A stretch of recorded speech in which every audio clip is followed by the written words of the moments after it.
A very good morning to you all. This is the politics panel. And let me present my framing of what we are going to discuss, though of course the panelists are free to imagine their cut into marginalization and inclusion. At the heart of modern politics is a clash between two rival concepts of how the polity should be organized. One is simply the idea that all human beings have equal worth. And a polity should fundamentally embrace that idea by including those historically marginalized as equal bearer of rights.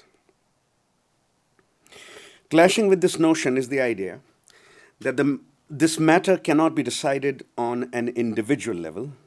Some communities, defined ethnically, racially, religiously, linguistically, or in terms of caste, are more equal than others, either because they are sons of the soil, or because they are religiously purer, or because they have shown greater loyalty to the nation historically, or because their birth gives them superior privileges, period. Thus, the Hindus, the Sinhalese, the Bhumiputras are the primary owners of their respective nations. And all other communities must accept that primacy in their conduct and approach to politics. Others can't have the same privileges, cannot be equally included. Marginalization is nationally justified. How has this conflict between these claims to equality and claims to inclusion played out in the politics of South Asian nations since the late 1940s, and in the case of Bangladesh, since the early 1970s? Are there other issues that have been more central to politics? We'll hear from our panelists whether this was the right way to frame, according to them, what some of the basic, what the fundamental contests have been. So I said that yesterday, and I mean it. Some of the best minds working on these countries are here. They've come from England, from India, from Sri Lanka, from West Coast, and from Illinois State.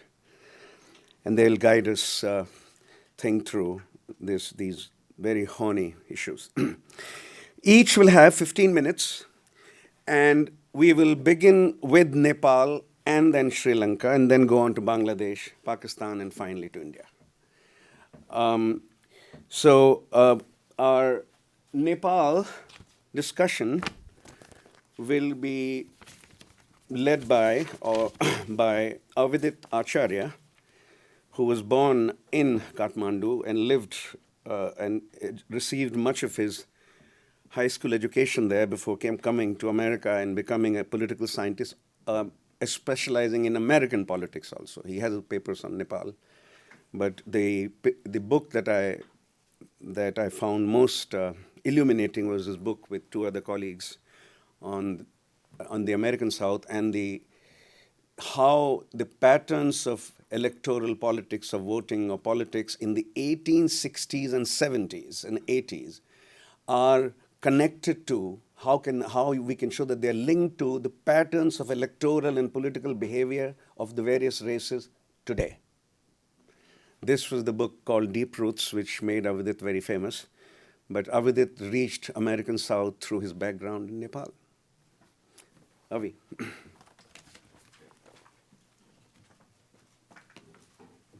He's a professor of political science at Stanford.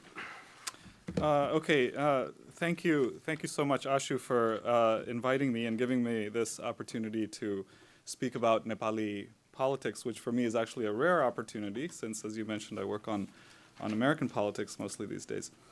My task today is to talk about what's happened in Nepali politics in the last few decades, to describe where it is now, and to share with you some of my own ideas about where it might be headed. I'm going to start in the year 1990. Most of the things that you've heard about in Nepali politics, the Maoist insurgency, the royal massacre, the royal coup that gave way to the political revolution that ultimately ended monarchy in Nepal, the ratification of a new constitution in 2015.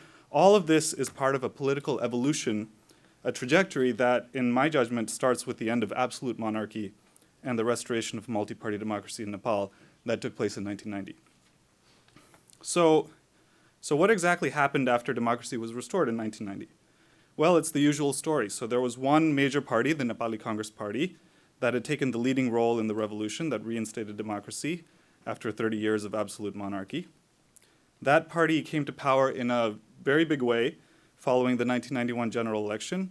It won an absolute majority in parliament, and for anyone who was a Congress supporter or a party member, things at that time looked pretty good.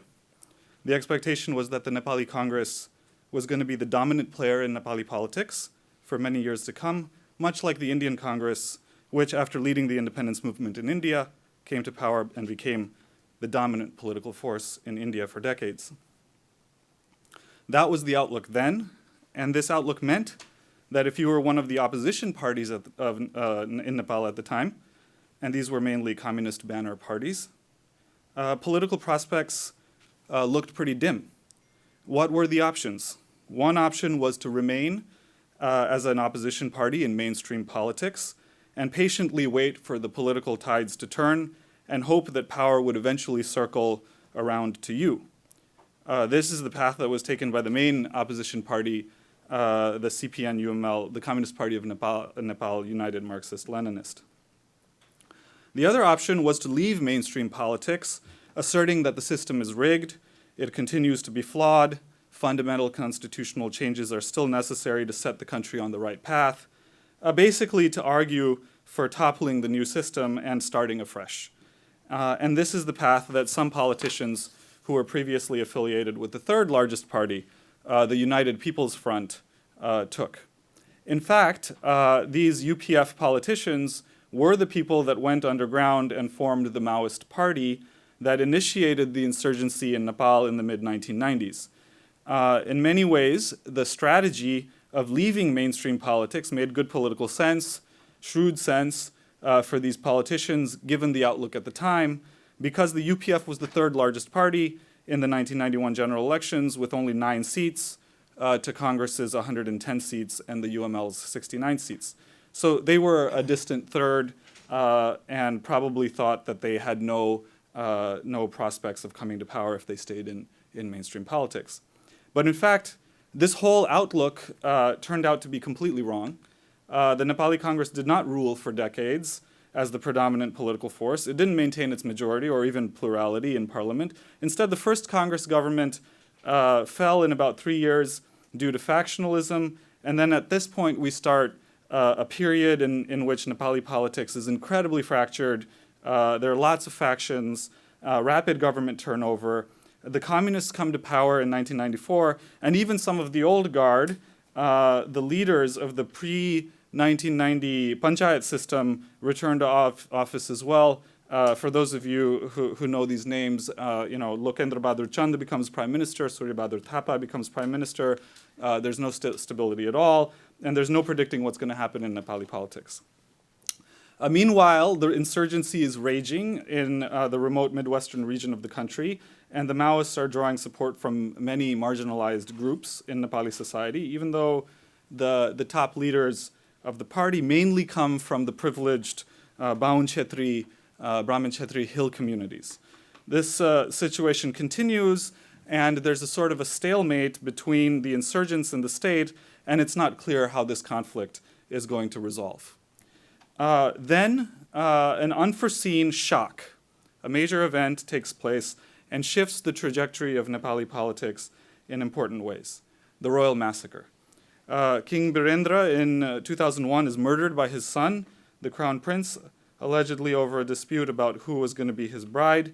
And then Gyanendra, who is the younger brother of the deceased King Birendra, ascends the throne, seemingly reluctantly at the time, but in fact, Gyanendra's political ambitions materialize very quickly, and in 2005, 4 years after becoming king, he mounts a coup and suspends multi-party democracy. This, of course, unites the opposition, including the mainstream parties and the underground Maoist party, and that's when the Second People's Movement, or Jana Andolan II, starts. And crucially, this movement is led by the Maoists. They're the ones that are bringing people out onto the streets, and their message that we really need to change the system, constitutional monarchy was never going to work. For Nepal, look at what just happened. This message really resonates with a lot of people. The movement is successful. Monarchy is ended in 2008, and Nepal becomes a republic for the first time. Then the Maoists enter mainstream politics after a peace agreement is signed between them and the other parties, and they contest and win as the largest party in the 2008 Constituent Assembly elections.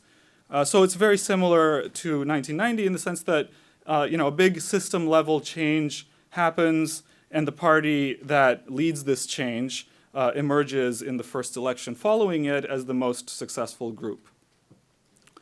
But even though there are these major institutional changes taking place, the general mode of Nepali politics doesn't really change. Just as in the 90s, every year or two, Nepal gets a new prime minister, often from a different party. It's standard coalition politics, but now with a new player, the Maoists, who are not terribly different in their style of politics from the other parties. And although there's a stretch of communist control between 2008 and 2013, there's tremendous political gridlock. The Constituent Assembly isn't able to get the supermajority that it needs to pass a permanent constitution. Factionalism prevails, and another Constituent Assembly is elected in 2013 that also can't break the impasse. But then another important shock hits. The April 2015 earthquake that really devastates the country. Now, as devastating as it was, the earthquake has an important effect in Nepali politics. It brings the country together, at least momentarily. Pictures of the president sleeping under a tent, just like many ordinary citizens, go viral. And for some time, Nepalis share the sense that they are all in the same boat together and need to work together.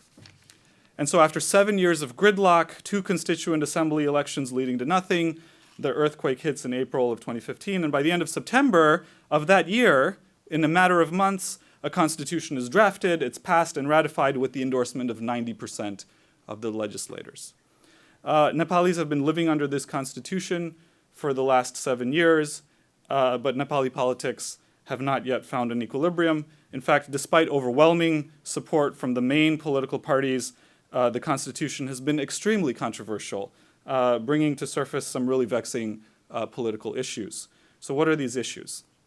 They have to do with the structure of federalism in Nepal and how different groups are affected by the new federal structure of the country, how the districts are drawn, and whether representation should be proportional or malapportioned. They have to do with the extent of descriptive representation in a country that is multi-ethnic, multicultural, multi-religious, multilingual. The view on the left, for example, is that you can't have true equality, true inclusivity in an ethnically diverse and increasingly divided country like Nepal unless you have certain guarantees for descriptive representation, which the current constitution does not provide. And they have to do with the laws that directly affect the lives of Nepali citizens, not necessarily the laws that govern politics, when and how elections are held, who can run, and even whether Nepal is nominally a Hindu state or not. Not these laws, but laws about citizenship, about employment, about discrimination in the workplace. And so the common thread across all of these issues is the following question. Okay? Now that Nepal is no longer a Hindu monarchy, what should be the character of the Nepali state? Who is Nepal? And in particular, just how equal and inclusive can and should Nepal be? This is the question that's on everybody's mind, old and young, left wing, right wing, men, women, everybody. Now, I should say here, at this time, it's not as if these questions weren't discussed or debated prior to 2015 or 2008 during the period of monarchy, but there was never any pretense of true political equality during that period, because everybody knew that the Nepali state, as a Hindu monarchy, existed to serve the interests mainly of a certain set of privileged groups, specifically the Baun Chetri Hill elite communities, and not the many other groups that also call Nepal home. But now that's not the case. Now there is a claim behind this new constitution, behind the new state of Nepal, that this new Nepal really does belong to everyone equally. And all groups, including those that have been historically marginalized, have a stake in defining Nepali identity. So these are the issues. But as much as these issues are discussed and debated in Nepali society today, the irony is that these issues are not front and center in party politics. The parties certainly have their stances on these issues, and it's typically a position that supports the new constitution to some degree. After all, 90% of legislators from the parties voted for this constitution. But the parties are not really ideological organizations. They exist to serve the personalistic interests of party leaders and the clientelistic interests of select constituents. And we see this as we follow the candidates that are seeking a ticket or have secured a ticket already from one of the major parties in the general election. Thank you. That's coming up this November 20th. But none of this is going, I mean, these are system level issues, these are system level problems. None of these are going to change that easily. The whole system is entrenched.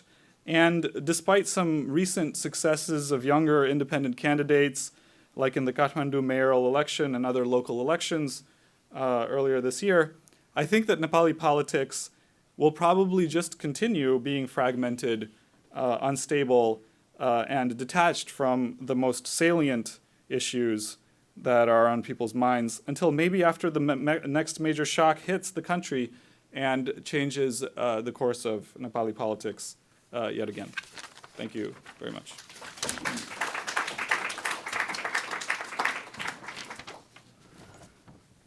Our next speaker is going to talk to us on Sri Lanka.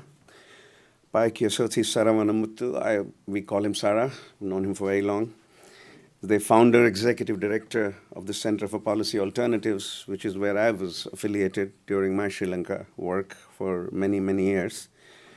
And he's been a frequent speaker at our center's forums. Sara has many, many achievements to his credit. I'll simply, in the interest of time, note that in 2016, he was appointed Secretary of the Task Force on Consultations on the Mechanisms of Reconciliation, and in 2017, shortlisted for the Peace Prize awarded by the city of, you have to spell it, pronounce it for me, Ypres, Belgium. He's also the founding director of the Sri Lanka chapter of Transparency International and founding co-convener of something very important, Center for Monitoring Election Violence. Sarah.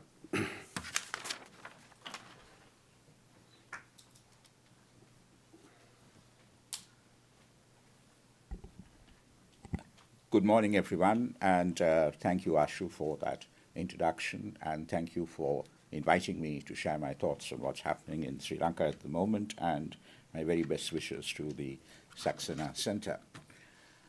I thought I would begin by outlining to you what I think are the certain key characteristics of the Sri Lankan polity and try to fast forward it to what is going on now. As you know, Sri Lanka is in deep crisis, and I would characterize this crisis as a crisis of governance which has a political dimension as well as an economic one. And the argument is probably best encapsulated in the demand of the Aragale, the people's movement, the struggle that we needed regime change in order to facilitate systemic change. Yeah? Now, in 1948, Sri Lanka got independence from the British. Independence basically passed to the Brown Sahib class. they were drawn from all ethnicities. They were neighbors in Colombo. They went to the same schools. They went to the same universities in Britain and came back and conducted their politics as if they were in the Oxford Debating Society. However, one of the first things that that government did was to disenfranchise, by citizenship acts, the largest single minority in that country. We called them Indian Tamils. I don't know why, but because all of us are Indian in some way or the other. We call them Indian Tamils. Basically, they were the descendants of the people that the British brought down to work on the tea plantations. And they numbered a considerable amount, and they were suspected of having leftist tendencies. And so, the United National Party, the UNP, that formed the first government in Sri Lanka, very, very pro-Western, got caught up in the paradigm of Cold War politics and believed that having such a large minority with such leftist tendencies would be a great threat, and they passed the Citizenship Acts, which disenfranchised those people. They subsequently were given citizenship in Sri Lanka. There was a small proportion of them who were neither Indian citizens or Sri Lankan citizens. In the end, the Sri Lankan government agreed to give them citizenship as well. But basically, they live in conditions not very dissimilar to what their ancestors did. They live in what we call line rooms. They have asked for 1,000 rupees a day to pluck that tea, but very few of them actually do get it, because like non-tariff barriers in trade, the estate companies find all sorts of ways of saying that, look, no, you haven't really qualified to get that amount paid. So we started off, therefore, by excluding a large section of our population. However, the United National Party, it's the UNP in common lingo in Sri Lanka, is also known as the uncle-nephew party.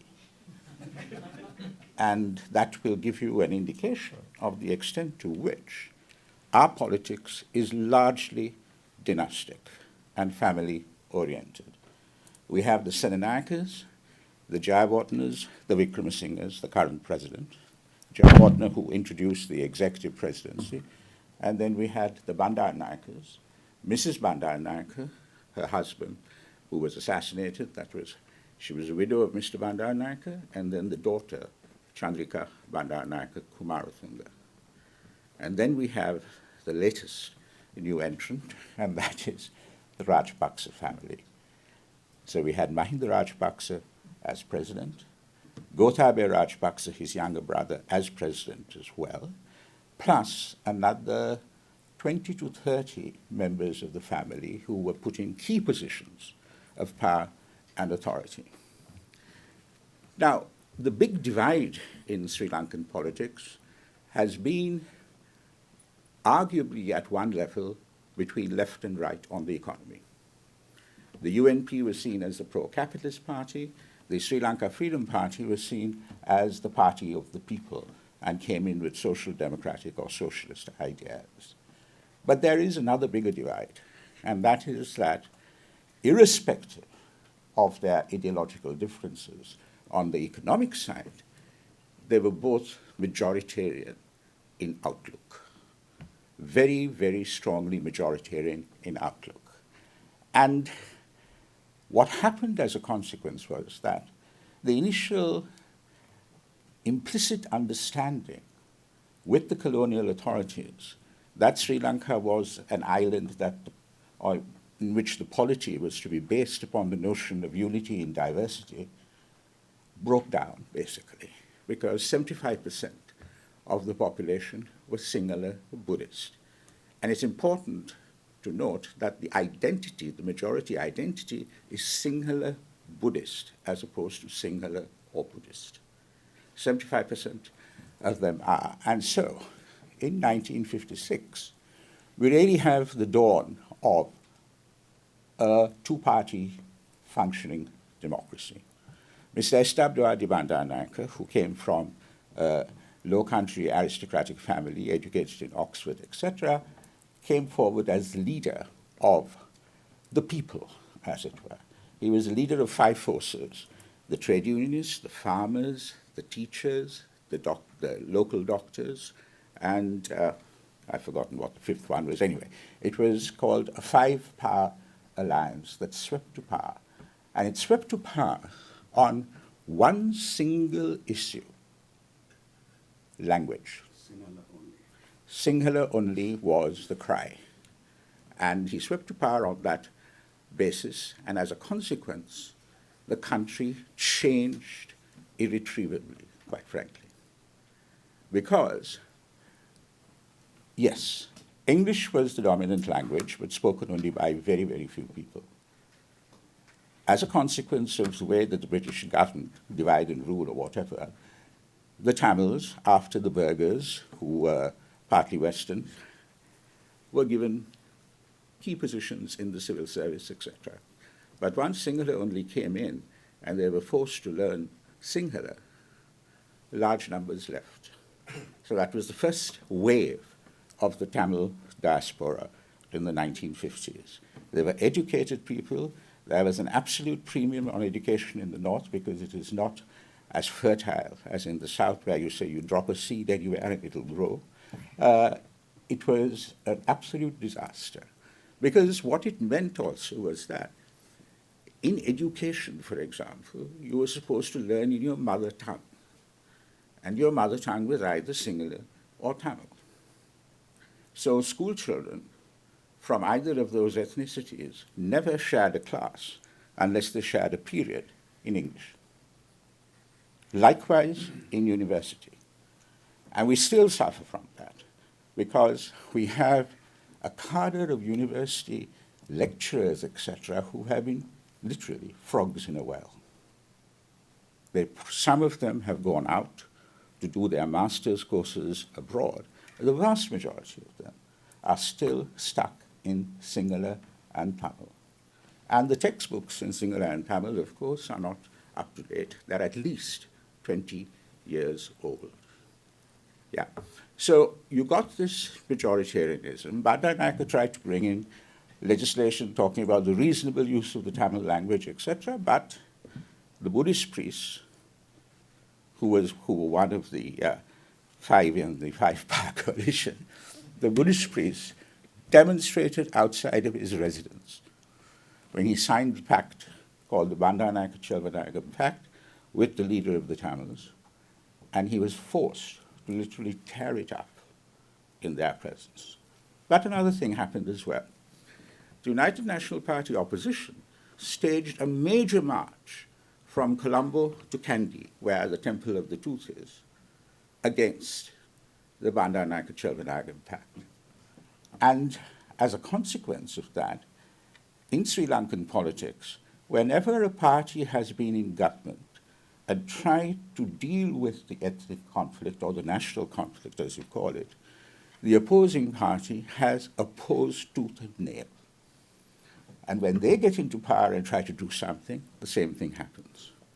So we've never, ever had any sort of common ground, if you like, to resolve that issue of majoritarianism. The second characteristic that I want to make, just one point again with regard to that structure of power, is that we don't often talk about it in Sri Lanka, but I heard it mentioned yesterday. We have a caste system. And it's a very strange caste system because it's a caste system that's shared by both the Tamils and the Sinhalese. Our caste system is not a pyramid. It is an inverted pyramid. The majority of the higher castes, the Vellalas amongst the Tamils and the Goigamas amongst the Sinhalese, claim to be the majority in each community. They claim to be the majority in each community. All leaders of Sri Lanka have been of that caste, except for one person, that's Ranasinghe Premadasa, who came up from the urban setting of Colombo, and he managed to squeak through by the tiniest of majorities, and of course he was killed by the LTTE. Now his son is trying to capture power through a new party, the SJB. Every challenge to the established political order has also been from one single other caste, and that is the Karava caste, as far as the Sinhalese are concerned, or the Karaya caste, as far as the Tamils are concerned. Prabhakan was from the Karaya caste.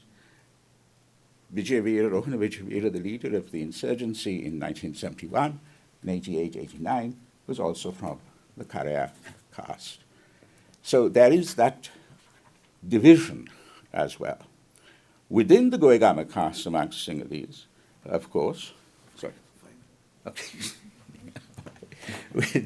Within that caste amongst the Sinhalese, of course, there are variations, and the Rajapaksas are seen as of lesser stock, as it were, than the Bandanakas and the Sedanakas who ruled the country. Now, as a consequence of all of this, and what happened in 1956 was that the state became even more of the major player in the economy. The nationalization sparked off what I think I would call, at the end of the day, basically institutionalized a culture of entitlement amongst the people. Hence, we have an overbloated public service. Every election, 10,000 more people are going to be in the public service, and 10,000 rupees more is going to be given to those who are in the public service. So we have state-owned enterprises that are running at millions of losses. But the people, a normal Sri Lankan citizen, born, gets free education, free medical services, gets a job in the public service, and dies there with a pension and EPF and ETF and all sorts of other benefits. So we are close to, well, we are in Greece with the danger of turning into a Lebanon as a consequence. Yeah. So that culture has got to be changed. But how is it going to be changed is the question. We've had major attempts at constitutional reform. We succeeded in 1972, whereby the Mrs. Bandaranaike's government came back and said, look, this constitution that we had was something given to us by the colonial powers. We have to turn ourselves into a republic. And they did two things. One was institutionalize the notion that Sri Lanka is to be a unitary state. No power sharing. Number two, they made Sinhala the official language of the country. Sinhala. And number three, they said that Buddhism, the religion of the majority community, would have the foremost place. So we stopped short of saying that we were going to be a theocracy, but we said Buddhism would have the foremost place. And those three formed the sort of pillars which the Tamils in particular resisted, and we got the 30-year ethnic conflict. But the problem with the Sinhala majority is that it's not only the authoritarianism and the corruption that goes with it, but it's also a fear. We say, there's a cliche, we say we have a majority community with a minority complex, and a minority community with a majority complex. And as a consequence of that, after the defeat of the LTT, which of course was defeated amidst all sorts of allegations of war crimes and crimes against humanity, we turned against the Muslim community. The Muslim community is the only trilingual community in the country, truly trilingual community in the country. And it's interesting, the attacks on the Muslim community were largely on their business interests, their factories, their shops, rather than the killing of people, whereas with the Tamils, it was horrendous carnage, both in Colombo and in the north and east. We even went to the extent during the COVID pandemic where there was no medical evidence, international or national, and said that they cannot bury their dead. They had to cremate. It was only because the issue was brought up in Geneva, and the Prime Minister of Pakistan at that time, Imran Khan, came and offered support to Sri Lanka, that the government changed its mind. You know, but that is a still very, very strong axis of discrimination against the minorities. It's still very, very strong. And, you know, although the government wants to get the money from the Tamil diaspora, they, they still have to come to terms with accepting a notion of power sharing. And power sharing argument that the Tamils have always had and had it since before independence was, look, give us federalism. We are a part of this country, but we also want to be a part from, a part of and apart from. We want to be able to balance the notions of autonomy with the idea of interdependence. And that is something that's hanging fire. Just 2 minutes on the article there, and that is that all of this has pent up as frustration and burst out into the open because the Rajapaksas have been the heirs to all of these shortcomings and mistakes. But they have taken it to a fine art. Art is probably not the right word, but nevertheless, they have been known for rampant corruption. Rampant corruption, impunity, both with regard to war crimes as well as with regard to corruption, financial corruption, and they have in effect robbed Sri Lanka's public service of any sense of shame.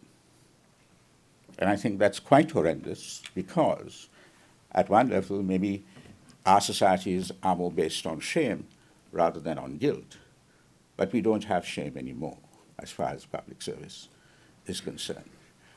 One thing that the Aragalaya has focused on is all the constitutional reforms and all of that, but they haven't really come out and talked about the answer to the national question. And as a consequence, people in the North and East did participate in it, but not as proactively as they did in the rest of the country. And they sort of said, look, all the problems in the South are facing in terms of shortages, etc., we faced for 30 years. And the rest of the country was relatively unperturbed by it. They ran cars on kerosene oil. That was the only option that they had. So we therefore face this problem of reconciling the country, bringing it together on the basis of getting rid of corruption, against impunity, but against impunity also for the questions of war crimes and crimes against humanity, which are now being discussed in Geneva after a series of UN resolutions on Sri Lanka. So we are now at a crossroads. We are the oldest democracy in South Asia, but as to whether we are going to last like that is a big question. There are the arguments that come back and say, look, yeah, forget about human rights. We have to, we can't have a revolution of the type we are talking about without breaking eggs, as it were, and therefore we need to get the economy right before we can get anything else right. But I think there is a sufficiently large democratic tradition in the country which will not accept that. Thank you.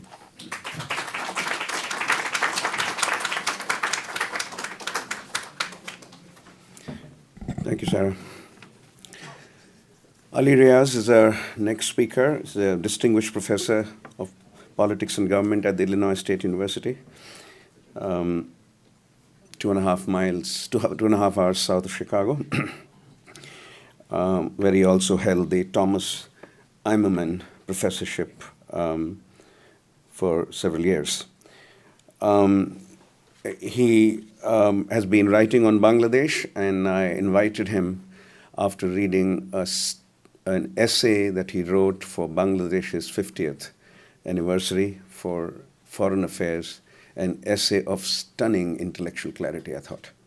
So welcome, Ali.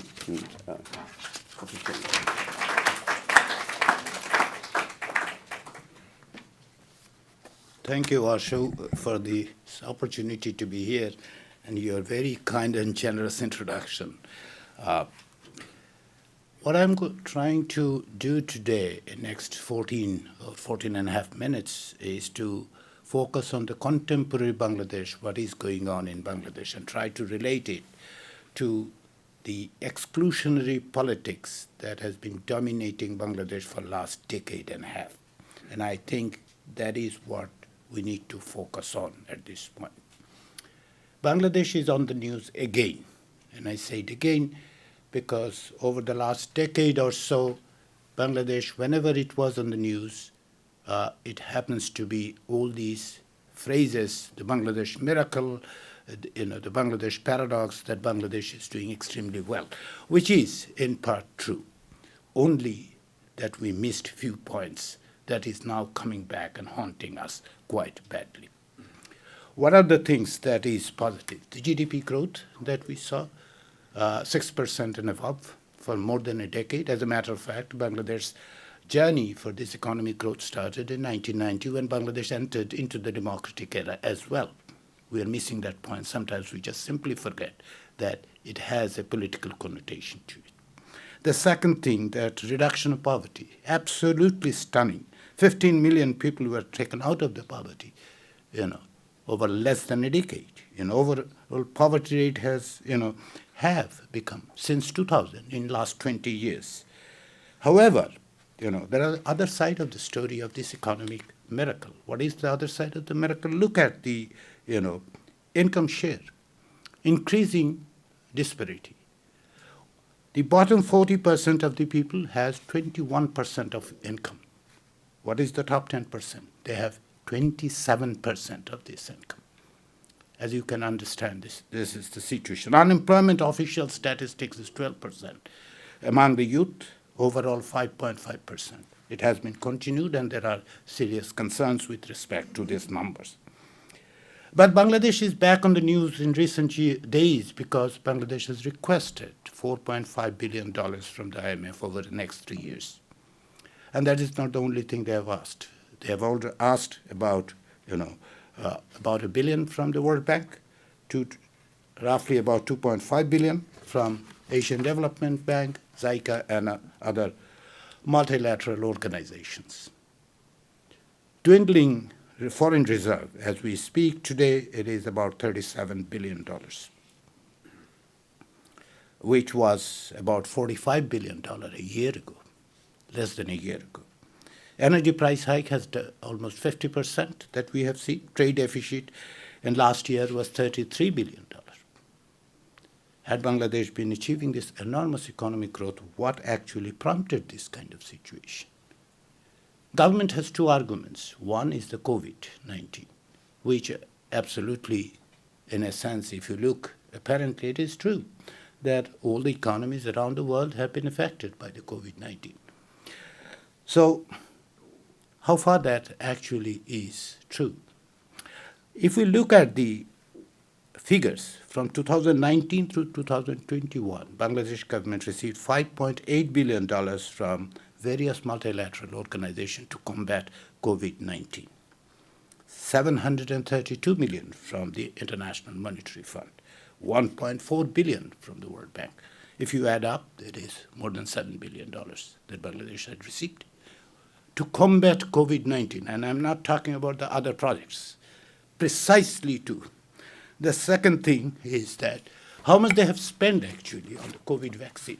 85 million COVID vaccines have been provided by the United States.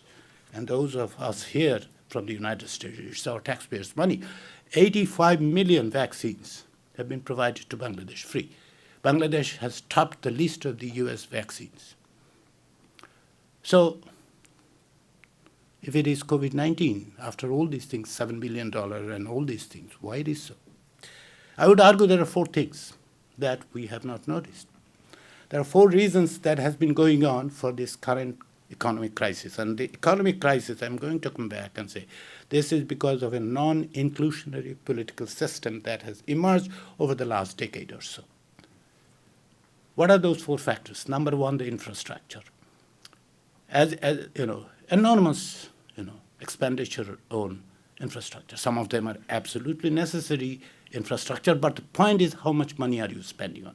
Padma Bridge, which was opened, and I think it is a fantastic job that we needed that for Bangladeshis to connect. This economic importance cannot be underestimated. But if you look at it, $1.6 billion was planned, $3.6 billion was spent. 1.6 to 3.6, $2 billion addition. Is it an exception? No, it is not an exception. Metro Rail, which is one of the key infrastructure project that Bangladesh government claims to be a huge thing. What 2.1 billion was planned, 3.3 billion has been spent so far. And it is not yet completed. It is expected to be open in December. We don't know ultimately what would be the bill. Kornufuli Tunnel, a tunnel beneath the Kornufuli River for Chittagong, $803 million was planned. $1.03 billion have been spent. And then we have $12.65 billion nuclear power plant. We don't know how much it would end up with the Russians. And these are not exceptions. These are not four separate things. This is a pattern. What happened? Why this money is going up like this? In large measure because of corruption. This is a plain and simple thing.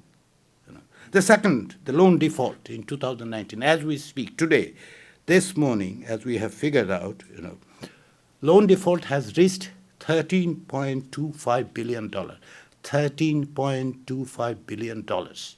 And this is the fact that came out yesterday from the central bank. And how much should we actually rely on central bank's figures? In 2019, Bangladesh Central Bank claimed that the loan default is $11.11 billion.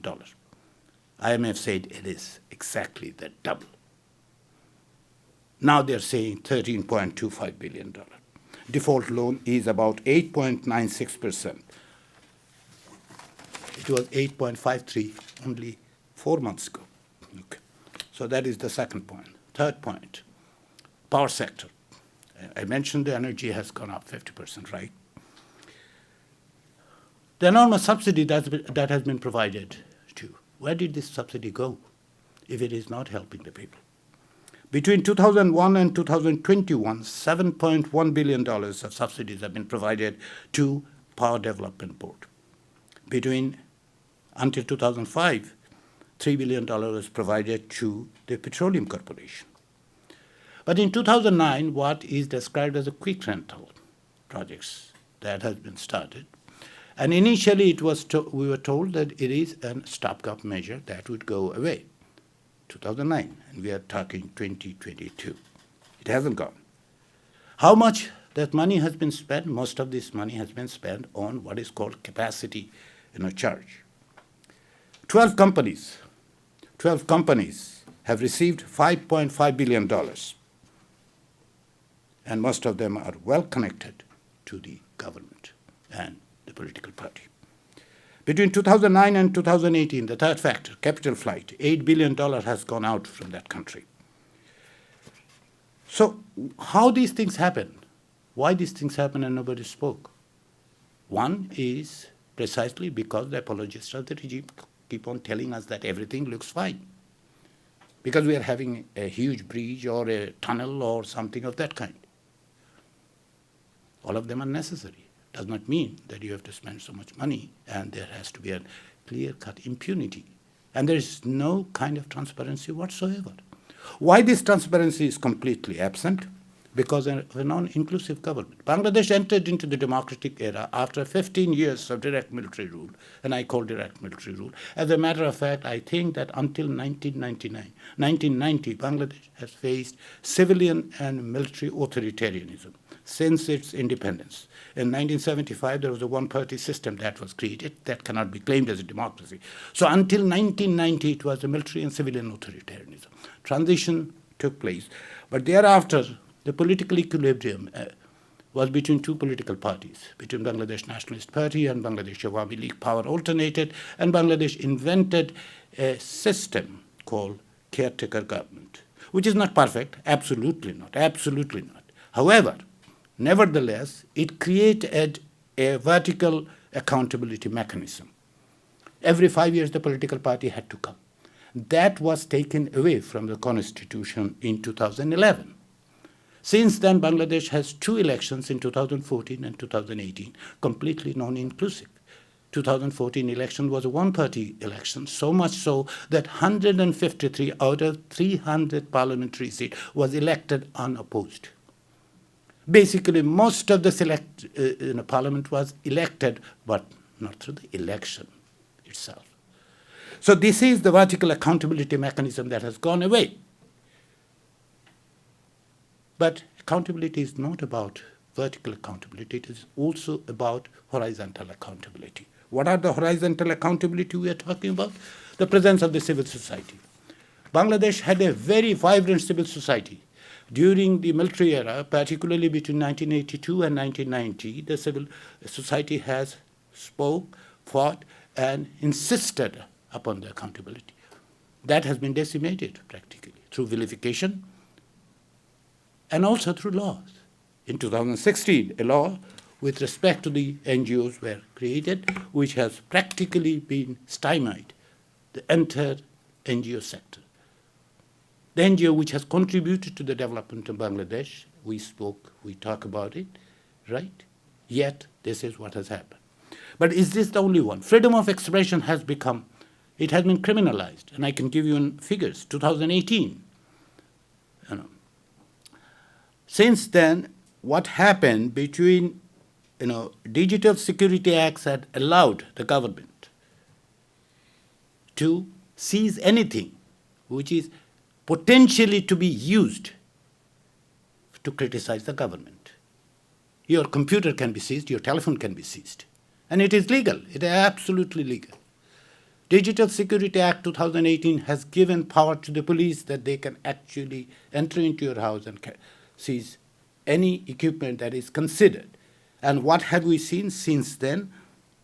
I actually ran a project on the Center for Governance Studies in Bangladesh, Between 2019 and 2021, 2244, that is 2,244 people were accused. This has given a license, a vigilante justice, because anyone can actually walk into a police station and file a case. And that has been used by the ruling party and its supporters. More than 86% of cases were filed by the ruling party activists against anyone who is critical. Extrajudicial killing. Since 2001, there has been 4,000 incidents. Between 2019 and 2021, we have identified 551 cases where people were subjected to extrajudicial killing. In 2013, right before the election of 2014, there were incidents of 329. 2018 election, there were 466 cases. And then finally, the enforced disappearances, 522 since 2019. In another project, we have looked into 71 cases in 2019 through 2021. So there is this impunity, unaccountable system. That is what led to this. Can we just throw some money into it and solve it? Until and unless we actually look into this completely unaccountable system that has emerged in Bangladeshi politics. I don't think so. Thank you.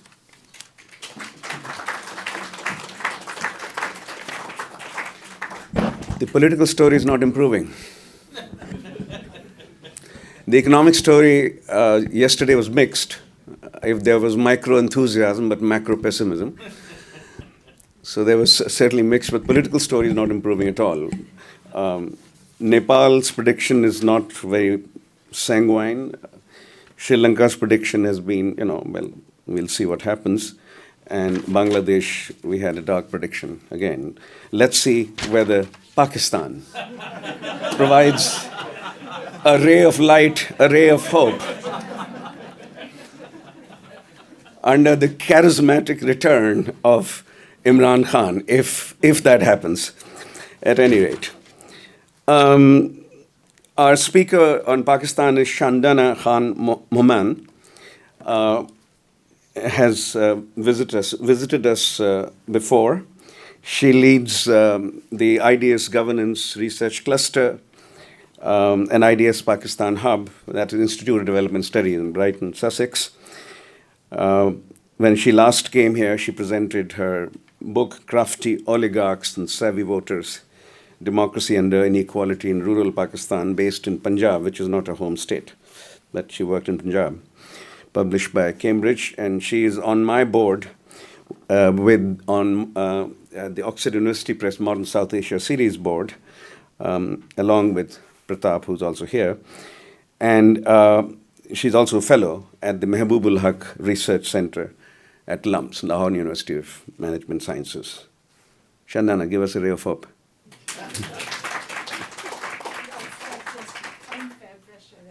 It sounds like a planted story. So I have a PowerPoint, and clearly the only PowerPoint on this panel, which goes to show that PowerPoint is a tool of the economists and not of political scientists. It's just almost everyone, Mushfiq, except for you, had one yesterday, and Asim had 2 slides. Is this going to come? How did that happen? Brown talk removed? Look to the desktop. Oh, there it is. Okay. So the history of Pakistan in 15 minutes. How does one do that? I thought what I would focus on is the fact that whereas there is a long political conceptual tradition in political science of talking about democracy with adjectives so that we can nuance our understanding of democracy, what's really happened in Pakistan is that it's always been talked of with adjectives. Its democratic struggle has always had an adjective attached to it. And what it's really been trying all of this time is to try and get to democracy without adjectives. And that's what it hasn't managed at all. And I'm going to tell this story in 2 parts. The 2 parts of the story is that which we know well and maybe that which we don't know so well.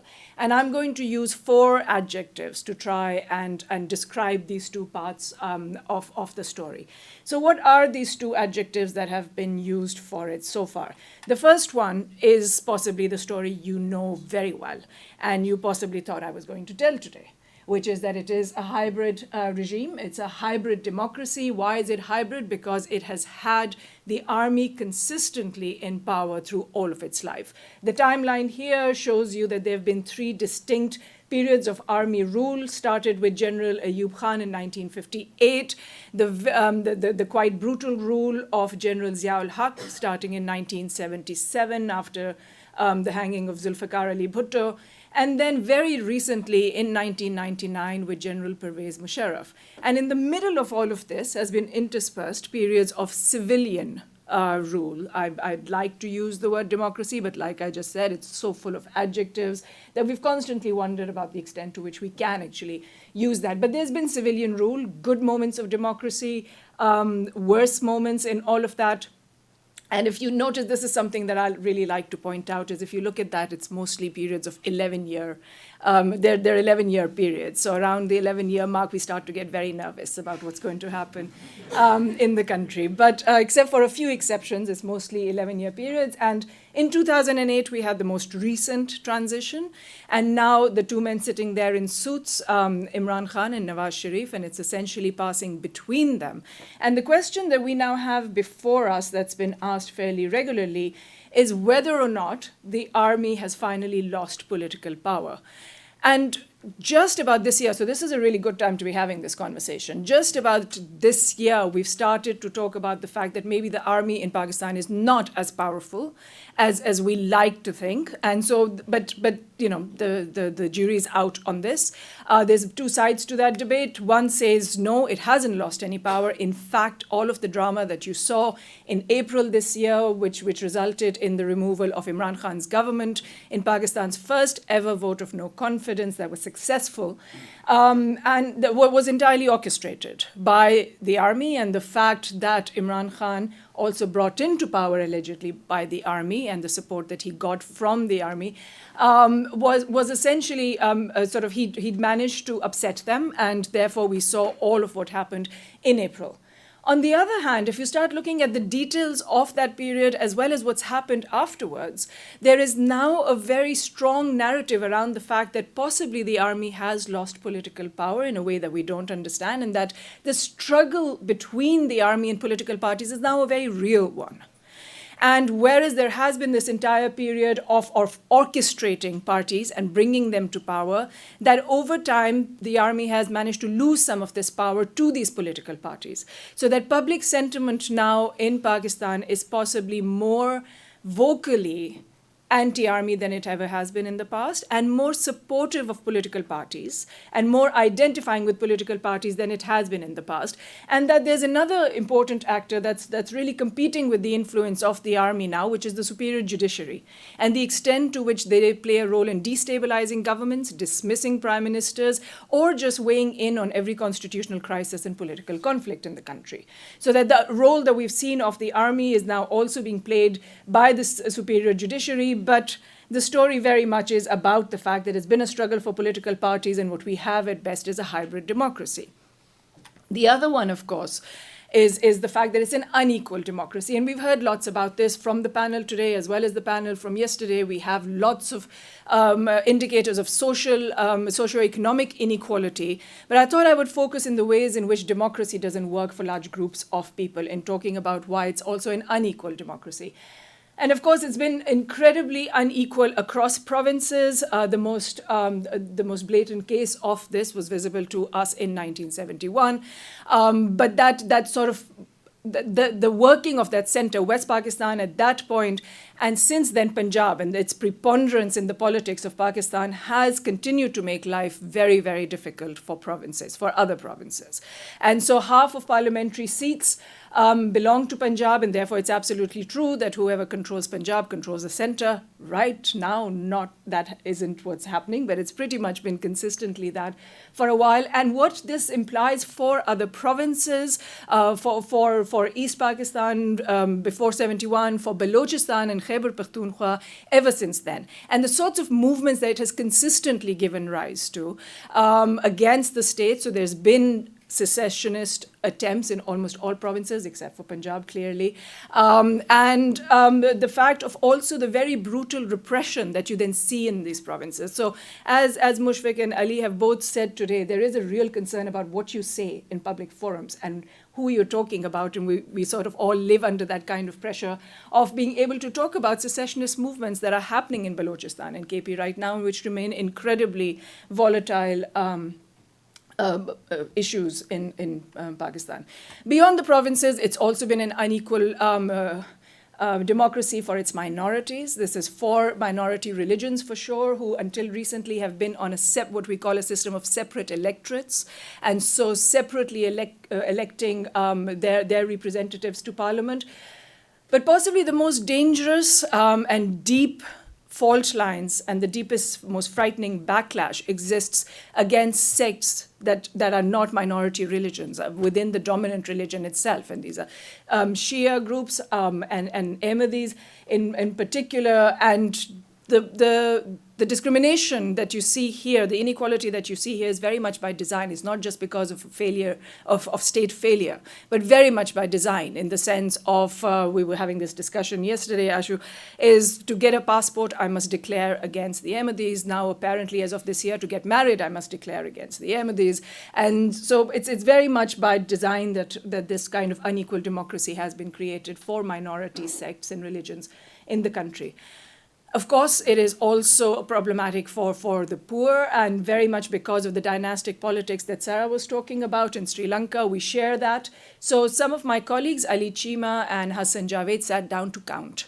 And they found that about 2/3, and they did this for Punjab mainly, but the story repeats in other provinces, is that in the Punjab, 2/3 of all elected legislators and half of the top 3 contenders for every seat for the National Assembly in Punjab between the years 1985, all of the elections that happened between 1985 and 2008, that these people have belonged to families that have been almost consistently in politics since the 1970s. And in fact, I think the number they give is there's 400 families that control politics in Pakistan. So this dynastic politics is a very real part of the story.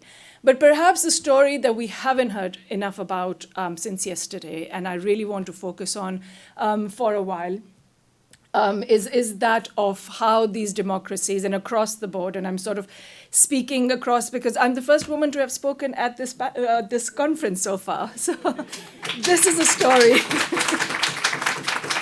This is a story that we've been missing and has occupied a lot of my work recently, along with colleagues again, and that is of the fact of unequal participation of women more in Pakistan than in other South Asian countries, both as representatives as well as voters. And this is despite the institution of quotas. And the reason for this is that quotas have been applied in ways that bring more numbers to parliament, but do not actually increase the constituency for women. So it's proportional representation based on which parties win most votes, and then, of course, party leaders distribute these seats, which means that your accountability is to party leadership and not to voters and not to building constituencies with voters. So just some quick stats on that. I mean, that's your number of women running on general non-reserve seats at the local government level and in the National Assembly. It's invisible, the bar for women at union level, but essentially in National Assembly seats as well. But a big part of the story also is women as voters, and the fact that Pakistan has one of the largest gender gaps in voting in the world, and certainly in South Asia. So whereas Bangladesh and Sri Lanka and India have certainly closed their gap. I'm not sure of the story in Nepal, but in Pakistan, it's very, very large.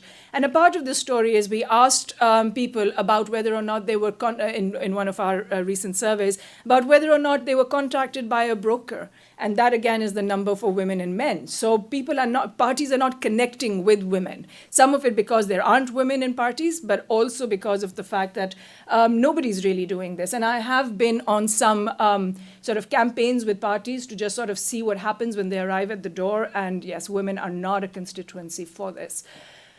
A part of this story is, of course, that women, much like in the rest of South Asia, lack access to education and health services, and that this is far worse in rural areas than it is in urban cities. That's not an unexpected story at all.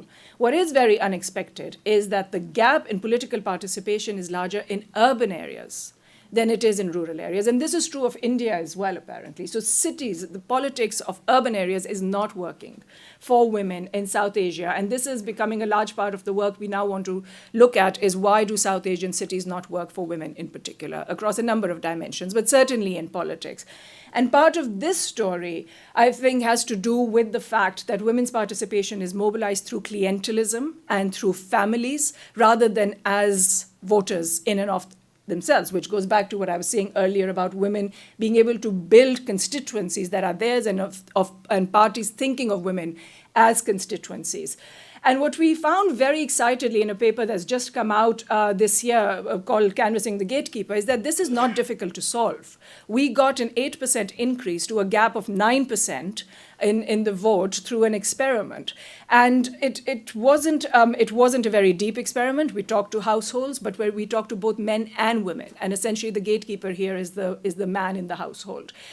We talked to them for short periods.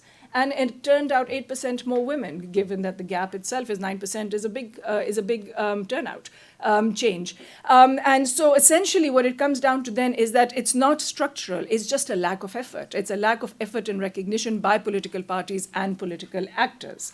But that essentially takes me to the third adjective, which is that it's a patronage democracy. And this has been a lot of my own work in rural areas, in rural Punjab, as Ashu mentioned earlier, which is in this book.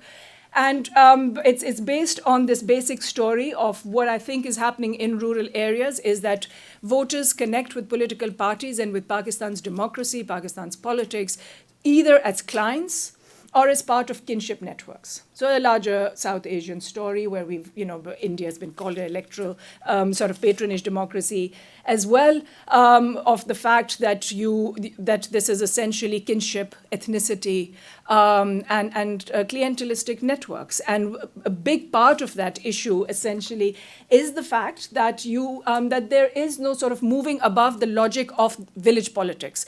There is no access to supralocal collectivities like political parties. There's no form of organizing beyond the village. And village politics, which is a big part of the book, is all about the logic the local elite, the village-based elite, but also, you'll enjoy this, going back to colonial patterns of land distribution. So what happened 100 years ago determines what's happening in villages right now. So that's all in here. But essentially where that takes us is again to this idea of the lack of mobilization of direct party constituencies. So they're not just ignoring women, they're also ignoring large parts of the rural population. And so a lot of this has to do with the personalization of politics through the 1980s and 1990s, a period of party-less politics, where we developed this sort of cult of personality, and this happened across all of those dynastic politicians that I've spoken about, and gave us this phenomena of the electables. The electables is a person who has a vote bank. Wherever the electable goes, the vote bank goes. So they're not loyal to political parties, they're loyal to politicians. And the electables are apparently what also brought Imran Khan to power in 2018. The fact that through help was able to break off politicians from older parties and bring them to Imran Khan's PTI. So that's part of the story. But I'm wondering how many of you have sort of been thinking about, what happens at the local level. And this really is one of the largest gaps in Pakistan's political history, is the fact that it has not been able to institutionalize local government. Why is that so important when we think about exclusion, marginalization in politics? Is because local government can give you the multiplication of electoral offices and therefore allow all of the activity that happens around that and all of the organizing at the local level that happens around that. It's a channel for emerging politicians, especially for women, and it allows more channels for demand articulation, greater contact. And all of this has been missing because local government is missing in Pakistan. So it's been a very major gap. But where this now goes is essentially what I think is the current state of affairs, because what I just gave you is rural Pakistan. You come to the cities, which is a lot of our current research now, it's all about polarization. And so we spoke to households in Lahore city, found that about 70% of urban voters are not connected to local party machines in the way that we would expect if this was clientelistic politics, if this was the politics of patronage. They're not connected. But whether they're connected or not, they identify very strongly with political parties. That forms a very large part of their motivation for selecting leaders. And this was a short period of local government instituted. So it's not that we haven't had local government. We have it, we get rid of it. Then we have it, then we get rid of it. And each time it's a new set of rules. So it hasn't institutionalized in any sense to really organize politics or create a particular type of competition, political competition. So we asked whether in selecting their local union leaders, whether this party identification is stronger than other kinds of political motivations. And here's what we got. And I don't know how clearly that's coming across to you, but across there is the extent to which they're locally embedded, the extent to which they have connections. So a lot of their education, their ethnic group, a lot of the sorts of stories that we're getting from why people select leaders. And across all of them, the only dot that comes out consistently is whether or not the leader is from the same party that you identify with. So that's the one thing that matters to them consistently. It's about the political party. But again, literature coming out of India more recently tells you we're very worried about, we should be worried about the preponderance of the politics of ideas and ideology and the sorts of implications that might have, especially in polarized democracies, which isn't just South Asia, which is very much here as well, and certainly in the UK at the moment. And so what are the implications? This is my last slide. What are the implications of the transition to this politics of ideas? We have a comparative study in very initial stages in which it seems, this was between Lahore and Lagos in Nigeria, and it seems the one thing that will convince you to take the vaccine or not is whether you support the party in power and therefore believe that message that's coming from them. So it affected vaccine hesitancy. We now think, this is again very recent stats from a Gallup poll that happened, that about 50% of Pakistan believes that the US had something to do with removing Imran Khan from power in April 2022, and that this is going to be a huge narrative for the next election, is whether you want that kind of sovereignty sitting back in this country, or you've given in to sort of allowing other countries to determine what should be happening in this country. So taking this back to a lot of what we've been talking about yesterday, why are we concerned about this fourth adjective? It's essentially about the fact that it affects accountability relationships. It affects every reform that you're ever going to put on the table. Because what matters is not what you're saying. What matters is who's saying it.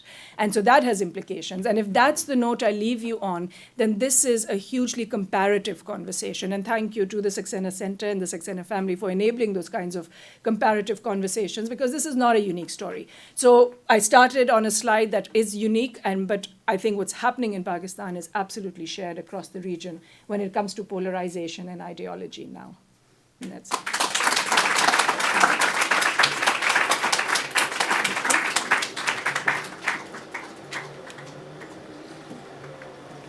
A final speaker.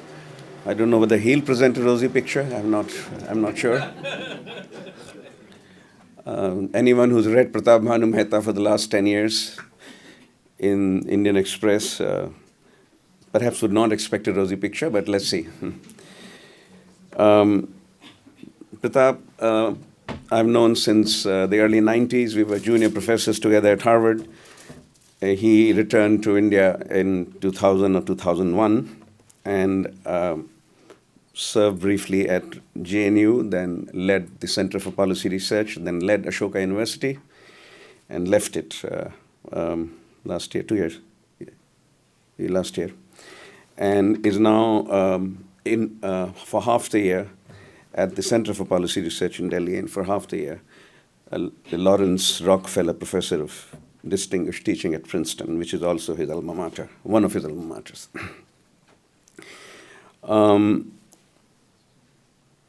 I think it's best to say that Pratap has become, over the last 10 years or so, India's most important public intellectual, who shapes ideas, who generates critical reflection, and makes Indians look harder into themselves. Though it's a polarized democracy, not all are going to look harder inside. Pratap.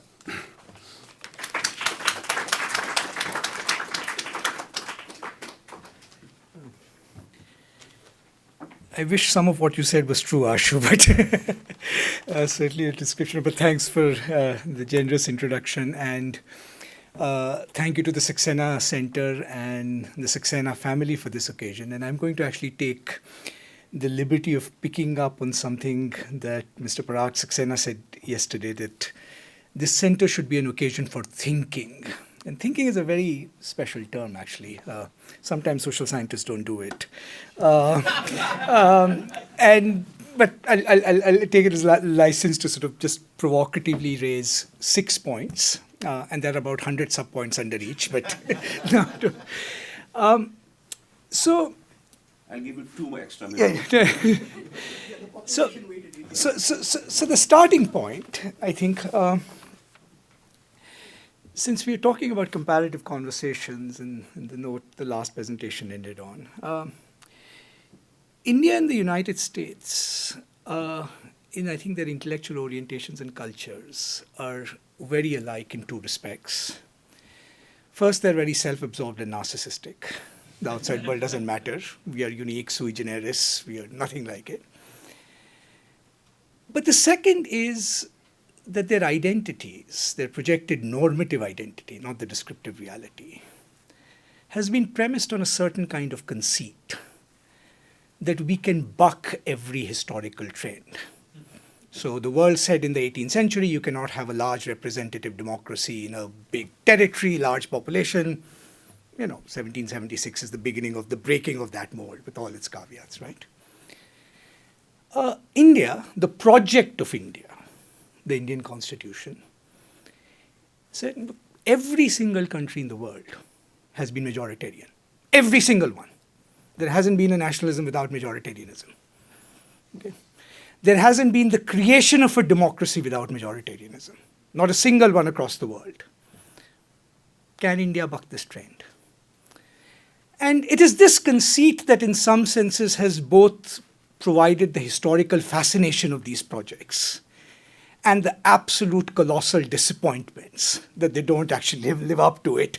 And the prosaic reality is that they turn out to be as hierarchical, as cronyistic, as unequal, as majoritarian as pretty much every other country in the world they claim to define, right? And I think it's worth beginning with the starting point. Because if I look at the landscape of historical contention, I think at the moment in India, but in the world more generally, we are at an extraordinary, I think, historical moment. And we need to come out of South Asia in some sense to think of this. Post-1989, typically the ideological configuration of the world was divided into, there was communism versus capitalism, capitalism won, liberal democracy, some variant of it, end of history. The only question is, in a sense, the management of nationalism and ethnic plurality, right? But if you take a slightly longer view, there were 4 foundational projects that defined the 20th century, 4 axes of contestation, which are geographically concentrated, which in each of those geographies provided a horizon within which politics was conducted. So for the Western world, it was liberal democracy, the cumulative legacy of the revolutions of 1688, 1776, 1789, some version of liberal constitutional representative democracy. And almost all debates happen within that horizon, right? All debates in America still settle with reference to 1776. The second big political form was the rise of the party state as a distinctive political form of the 20th century. Russia, but the most successful version of it is, of course, China. Right? It's a 100-year-old regime. It's quite a stable regime in some senses. And the party state is a very distinctive political form with a distinctive political theory of its own and a distinctive mode of political legitimation. The third big project, which incidentally, whose intellectual foundations also come out of South Asia, you can think of, Maududi is probably the most influential political theorist of the 20th century as far as I can see, which is the idea of what a modern Islamic constitutionalism or democracy might look like. Is there a coherence to such a project? And in a sense, Pakistan, Turkey were supposed to be, in some senses, 2 exemplars of what those kinds of states might look like, if you think of Iqbal and so forth, right? And in a sense, Maududi's, I'm simplifying a bit, but provided a kind of extraordinary horizon within which that question has been posed. In Pakistan, in Egypt, different parts. And the fourth project was Africa, which is given that the global system was constituted by race and the color line. Can there be an African political project that makes sure that that color line and legacy of slavery and imperialism is never reproduced? Now, we are at a historical moment where all 4 projects, these foundational projects of the 20th century, are undergoing a deep legitimation crisis, with all the characteristics of a legitimation crisis: increasingly polarized, increasingly unable to solve the problems that beset their populations, right? And you have signs of this: polarization, the need for greater repression, the need for greater, they're all in some senses symptoms, greater social anomie. And so I think when we are talking of an ideological crisis in South Asia, I think it is worth asking this question whether this could also be a creative moment of sort of breaking out of the horizons that were bequeathed to us by the 20th century and a language of politics that was bequeathed to us that is actually now running out of course. I'm now not saying that any of these regimes are going to collapse. The party state can go on for a very long time. Liberal democracy will go on for a very long time, right? But the requirements to sustain those regimes in terms of surveillance, repression, polarization, all those things are likely to in some ways increase. Now, instead of thinking of this as a moment of creativity, I think the challenge for South Asia is that rather than looking to the 21st century, we are looking back to the early 20th, if not to the 15th. And the most important and immediate political trend that confronts us is the intensification of the logic of 1947. The Indian project, the Indian dream, was born out of a prior failure. of modern democratic theory. It's not just a failure, I think, of Hindu-Muslim relations or something, to actually solve the problem of power sharing, group representation, and identity without relapsing into majoritarian. And no country has been able to solve it. I think that's an aporia internal to democratic theory. The best countries can do is work out some kind of fuzzy modus vivendi, right? Not kind of go for first principles, practices of accommodation that sort of fudge the issue. And India was great at that. I mean, the Congress Party's greatest virtue was that they were like Yogi Berra. Whenever you encounter a fork in the road, pick up the whole fork. So we can run Hindu nationalism, Muslim nationalism together. We can, that was its great virtue. No corner solutions, right? Right? Now, that's the modus vivendi that has collapsed, right? For whatever reason, we can talk about the deeper dynamics in some senses of that collapse. And it's collapsed in two ways. It's collapsed, one, internally in India, where you have the intensification of both communalism and authoritarianism. And communalism of the kind that I think is even more deeply insidious than it was in the 1940s or 1930s. Because in some senses, there's now an articulation of it that cuts to the core of cultural purification in a way that I don't think people even thought of in the 1940s, right? And remember, the 1940s is this paradox. You have incredible politicians. You have an incredible social national movement. And yet, under the surface, it all fell apart, right? And ends up in 1 million deaths, 2 million deaths. That is now a distinct possibility on the table. So internally, I think the rise of communalism and authoritarianism has meant that that fuzzy modus vivendi has collapsed. But regionally as well, and this may be a slightly more controversial point, the partition settlement itself was a form of modus vivendi. So look, create Pakistan, 71, of course, Bangladesh is created. And the Indian experiment could somehow proceed independently of what happens in Pakistan or Bangladesh.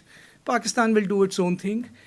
The modus vivendi was hopefully these states will treat each other as normal states.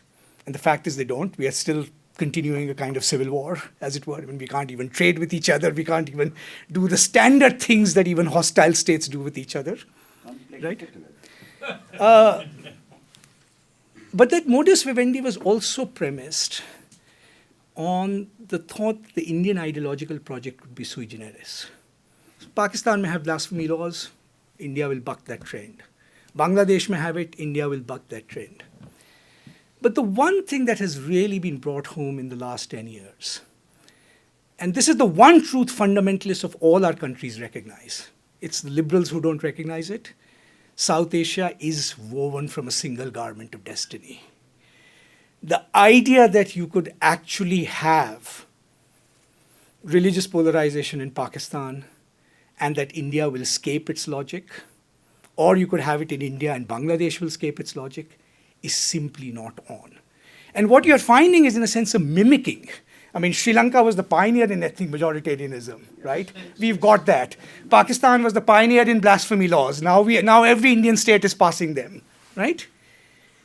So this is a moment where, frankly, you have to sort of almost return to first principles of what that 1947 settlement was about. Now, by that I have absolutely say that it's the unraveling of that nation-state settlement. I think those are here to stay, and for good reasons. They provide a certain kind of psychological comfort, and I think identity, I think that's important. But the internal principles that are constitutive of it, right? It's not solved the identity crisis of any of our nations, right? And that identity crisis, those demons that Asif was talking about yesterday, those demons are the fundamental source of, in a sense, instability and ideological obfuscation in almost all our countries. It's so easy to switch on that narrative, right? And there is a very stark choice for us, all of us. And if South Asia doesn't do it as a whole, I mean, I don't think each country will be able to do it individually. And that stark choice, this is a corner solution. fundamentally you can have a collective identity that is benchmarked, right? Or you can have freedom, but you cannot have both. The trap in our national identities is not what would an authentic Islamic country look like? What would an Indian secularism look like? The trap is the question. Because every time you ask that question, you're already benchmarking and excluding somebody. The task of politics is that it actually doesn't matter. Each of us will have our different reasons for being Pakistani or for being Indian, right? So this very stark choice that you can either have collective identity or freedom, but you cannot have both, I think is staring at us in the face. And unless we embrace a culture of individual dignity, freedom, and human rights, it doesn't mean identities won't exist, but they'll be freely chosen, they'll be differently configured, they'll be constantly, they won't be benchmarked, they won't be compulsory, and in some senses legislated through acts of politics or state power, right? Nobody defines what, and that's the BJP's project, right? Not just defining Hinduism, India, but who's a true Hindu or not true Hindu, right? And I think this is going to be this is the big immediate nightmare we face, because I think the political consequences of not managing there are immense. Third thing, very quickly, and I'll be just very brief, a sentence in each. Yesterday's conversation, I think, prompted a lot of thinking about the politics of culture, and I know the next panel will deal with this. Now, when we think of the politics of language in South Asia, we can think of it along two dimensions. One of the kind that has wrecked Sri Lanka, right? Official languages, our single language policy is imperialistic and exclude. And by and large, India has managed that very well, for the most part. Right? But there is a much deeper demon staring at us in the face, which is what has happened to South Asia, all of South Asia, is English is the language of mobility, access, and knowledge production.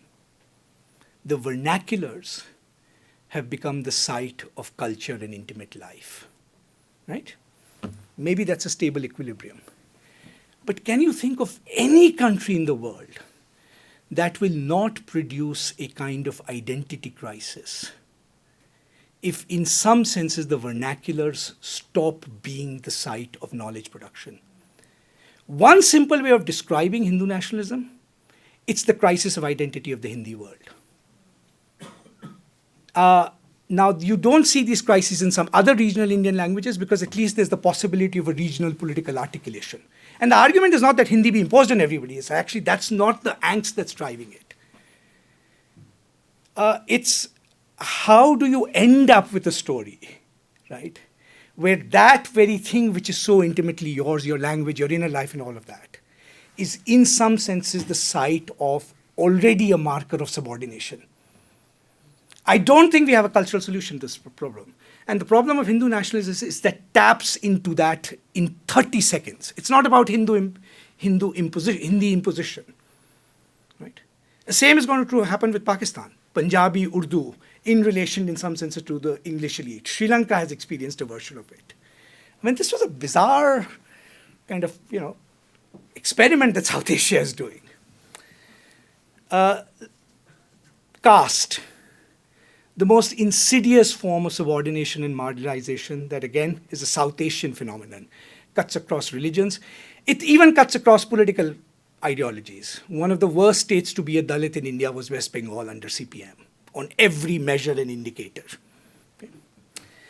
Now, one of the achievements of Indian democracy was to politicize caste deeply, right? And we had the rise of caste-based parties, caste-based movements. I think we are at a very interesting juncture in caste politics, where the logic of caste social movements that obtained over the last 15, 20 years, which was you agglomerate smaller castes into larger political movements, right? Both to claim political power, that logic is now reversing. The axis of caste incorporation into politics is de-agglomerizing. Partly because within groups there are greater inequalities, partly because I think broader economic development is in some senses weakening the link between caste and political agency. Right? And in fact, it's one of the things that has prepared the ground for Hindu nationalism, which is paradoxically precisely when individuals start voting as individuals, is the possibility of mobilization into a newly politically imagined collectivity possible in a way that wasn't possible 15, 20 years ago. And last point, which is on the state and economic growth, because there was a lot of discussion yesterday. Now, I'm not known to be a fan of the current government. They've never accused me of that. But I think here there are mild grounds for optimism, which may be politically bad, because it means that there's probably not going to be a precipitating crisis. Let's face the facts. India is seeing, and this is not just because of this government, I think it's a process that has been going on for the last 15, 20 years, but it's accelerating in some ways. It's actually seeing a remarkable transformation in state capacity. Let us face the facts. The structure of corruption, every single country in the world has been corrupt. There's been no development without corruption. Let's be very clear about this. It's the structure of corruption that matters. And for a large number of services, most citizens are actually experiencing corruption-free access to a large number of services actually for the first time. Partly because the structure has changed. You can do wholesale corruption. You don't need to do retail corruption. The political pact is exactly, 3 or 4 concentrated industries, build national champions, do your funding alliance with that so that you can liberate a range of services. Right? So in some ways, right, and this is the note I wanted, what would India look like over the next 5 years? More communal, more deeply authoritarian, but with expanded state capacity and consolidation of a majoritarian party, right? How long can this equilibrium last? That's the question.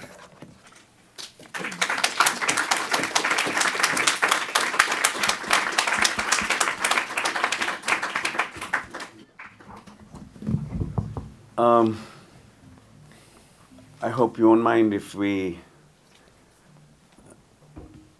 I authoritatively allocate 10 extra minutes to us for discussion, and instead of finishing at 12, we finish at 12:10.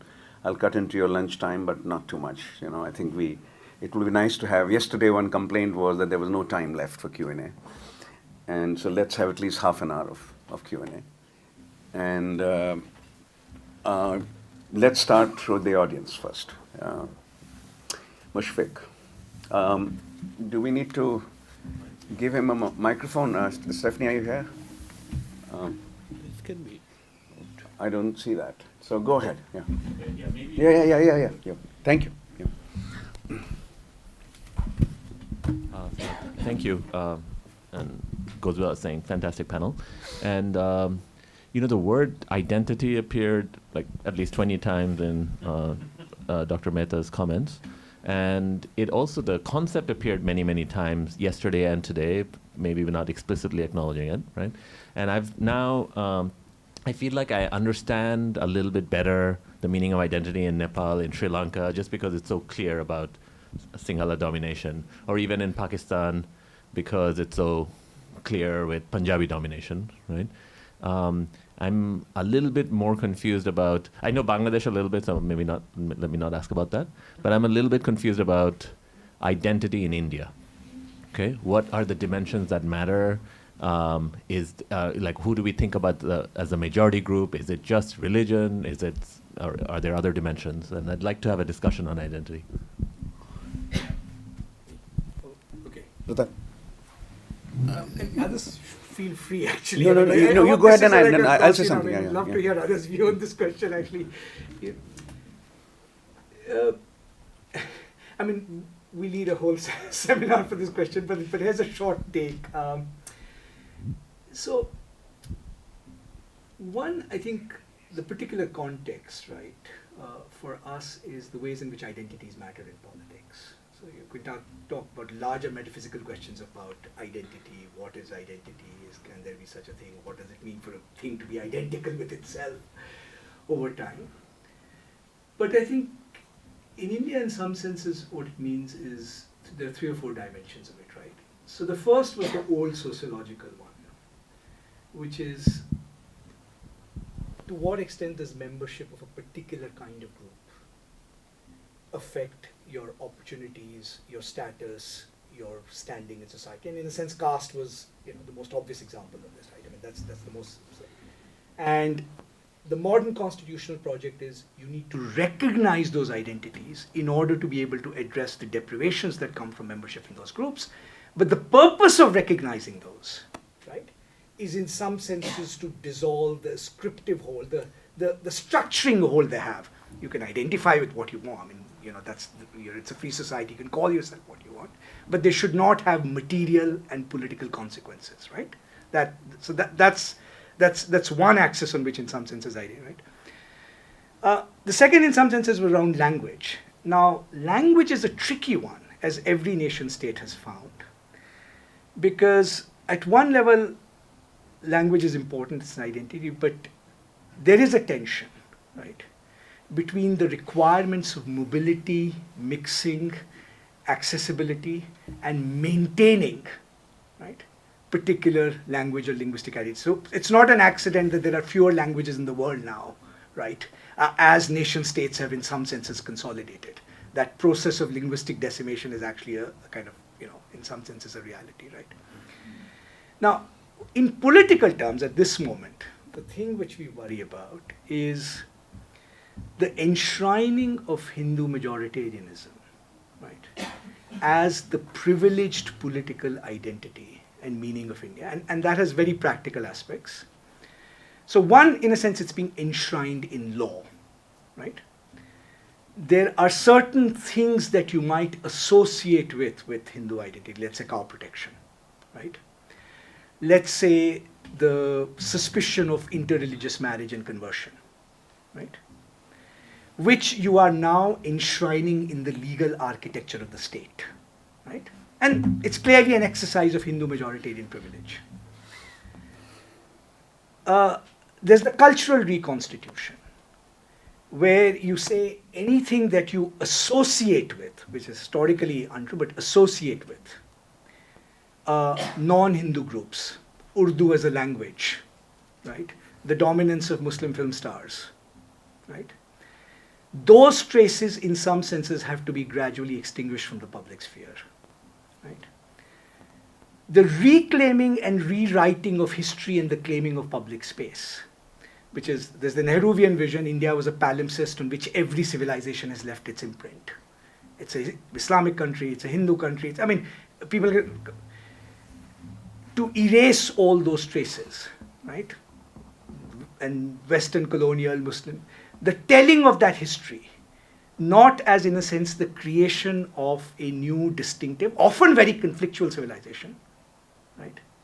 But, when Prime Minister Modi says the foundation stone of Ayodhya temple was more, if not as important as 15th August, right? Because it's a liberation from a 1,000-year colonial rule, right? So in all those ways, reconfiguring, right, and sending out that emphatic statement that this sacred territory, right, is a marker of Hindu privilege. That's the part that worries us politically. The rest of the stuff is more manageable. Ashu, if I could just try to bring the other panelists Sure. in this conversation. Yeah. I'll pass it to you. Yeah. Which is, and also to create a link to the culture panel, right?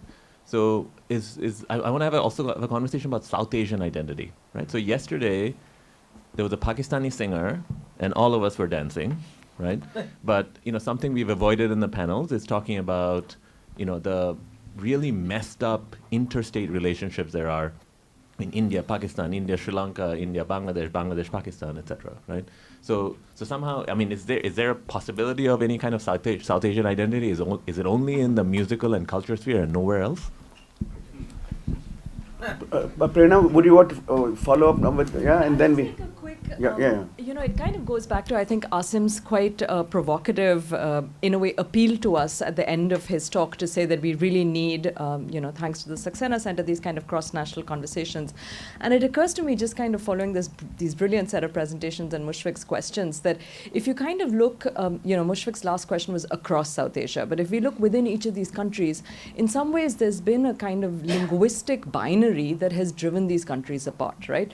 So Hindi Urdu was the kind of basis for partition in many ways, and the separation of Devanagari and Nastaliq as scripts of a common spoken Hindustani tongue kind of were in some ways you might argue the axis along which the subcontinent is partitioned in 1947. Then kind of Bengali, and Mushfiq made that interesting comment that him and Asim are Muslims, but there's a very distinct Bengali Muslim and a kind of Pakistani Muslim. And so, again, you see language driving part a common religious kind of, project in Pakistan. And I'm just kind of curious, partly about how, and of course Sri Lanka is kind of infamous for the kind of secessionist movement around language. So my first question is really just about how does it look like in Bangladesh and Nepal? Because language was alluded to by Sailesh yesterday. And so in some ways, when we kind of think about axes of comparisons, both within South Asian countries and then kind of, as Pratap kind of brilliantly did, putting South Asia in a comparative context. So one is, how does language kind of play out in each of these? And is there something to be recognized by the fact that the identity that has really in some senses threatened to kind of, and has successfully led, like Bangladesh is the only successful secessionist movement, is language what has internally driven us apart?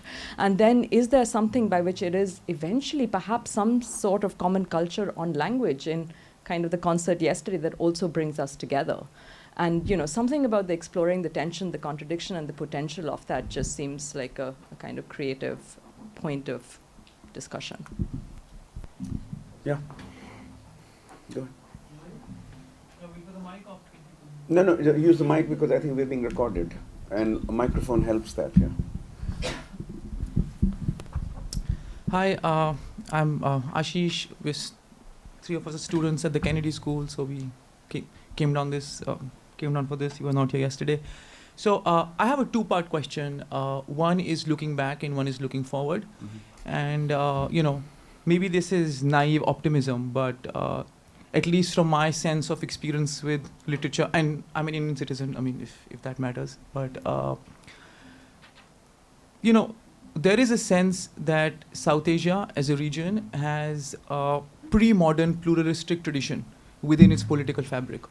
And, there is a divide between the characteristic of the state, if the state is authoritarian, if the state is becoming, and the social fabric of societies within these regions. You could have an authoritarian state, but you could have a pluralistic secular society in many contexts. Of course, as the state goes in one direction, society also moves there, and it becomes a chicken and egg kind of a situation. They kind of keep feeding each other.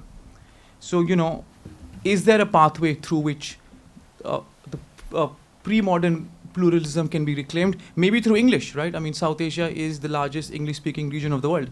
If you actually count numbers, India probably is the largest English-speaking country in terms of pure speakers of English. So that's the looking back component. The looking forward component is, the nature of identity is changing, and the nature of identity will always keep changing. So are there other elements of the South Asian experience which can be used to transcend these issues that we face? For example, a collective interest to avoid the most adverse effects of climate change. With things that are happening in the Pacific and so on, are there common macroeconomic challenges that the subcontinent and South Asia faces? So, it's almost like, okay, these things are problematic, they will keep continuing, let them continue in public squares, public spheres, but we can all decide that there are common things that affect us, and we use that to transcend the issues that we are facing. Technological governance, right? So just two parts. Yeah, Ani, go ahead. You take the and then we'll try and answer this round of questions. Yeah, I have a very quick question. So just that this is a panel on politics, and I know it's a hard task for we're synthesizing the stories of 5 different countries here. But I want to add and ask, no one said anything about subnational politics and how that where does the potential there lie for bucking the trend, in this case, bucking sort of national trends that each of you have spoken about and we're all very worried about, but something about kind of what do we see at the subnational level that can offer some sort of promise as we're moving the conversation towards the future? So are there any other questions? There is one, yeah. Can you get the mic there? Let's respond to yesterday's problem by accommodating as many questions as possible. Hi, I just thank you for an excellent panel. I just underscore that, just to extend what Dr. Mehta said, that we also have a record number of political arrests in the country today. I mean, it's really interesting in India now. When you live in India, I mean, there's just in the last 5 years, the most vocal regional politicians from political parties that have now been subsumed by the BJP, who were had a very strong. So it's really interesting. Key spokesperson of political parties across different states have been arrested. We've never seen these kind of arrests. They've been arrested under the most frivolous laws. They've not been arrested for doing anything. They've been arrested under a potential transaction under a law called PMLA. Dr. Mehta has written about this a lot. So it's really interesting. A most absurd law is being used to arrest political opponents. So we live in a country in India today. I thought I'd just underscore this sort of sense of fear that Indians live with today that they've never experienced before. Because one thing Indians took for granted in a very strong sense was basic freedoms and liberties. That doesn't exist anymore. And for Indians living in India, they have to be really circumspect. And I just wanted to underscore that I actually live in India, and I thought about making this comment since yesterday, that after Mushfiq made the comment about can we be really open in these public forums. And I thought, I'll make this comment because maybe next time the Indian government won't let me leave the country. I'm serious, because this is actually the real sense of fear even common Indians feel today. So I just want to underscore that the number of people who've been arrested or are arrested routinely where process is punishment. They most likely they will get bail, maybe in 2 years, 3 years, 4 years, but the process is punishment. And I wanted to just mention the example of a really fantastic Malayali Muslim journalist, Siddiq Kapan. It's a case that is really kind of it's really depressed Indians in a really big way. He went as a Malayali journalist to report in UP on a rape case in Hathras, where a young girl, a Dalit girl, was raped. The UP police arrested him. They questioned him and they asked him why he came here. Among the list of questions, they found that he said, I speak 3 languages. I speak English, Malayalam, and Arabic. They said, you don't speak Hindi.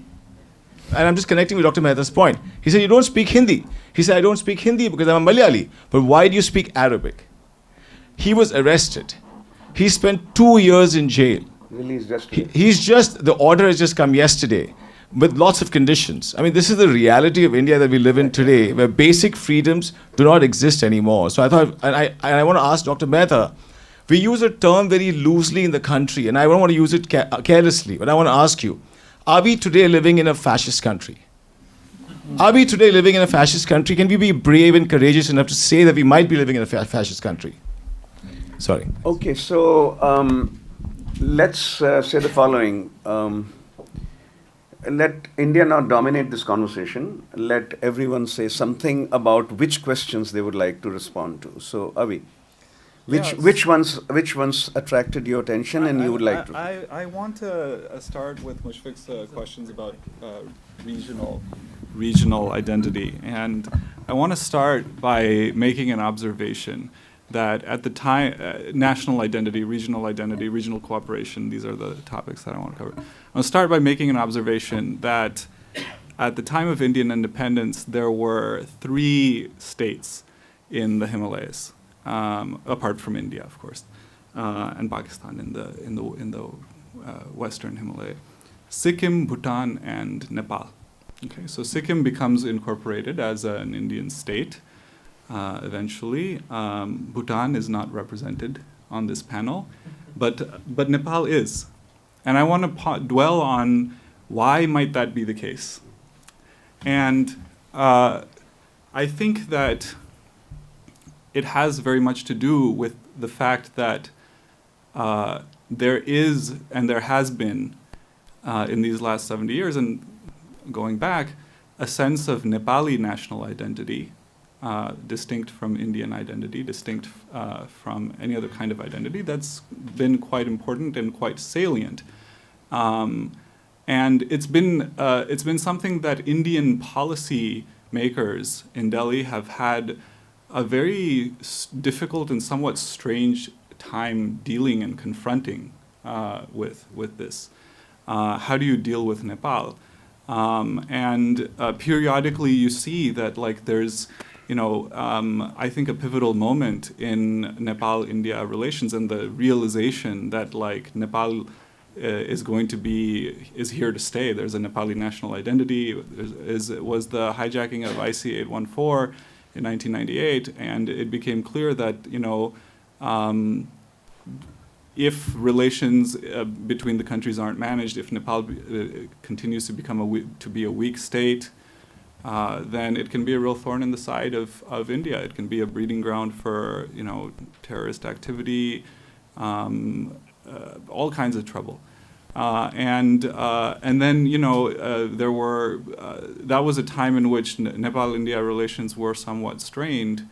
And I remember a couple of years after that, there were protests in Kathmandu.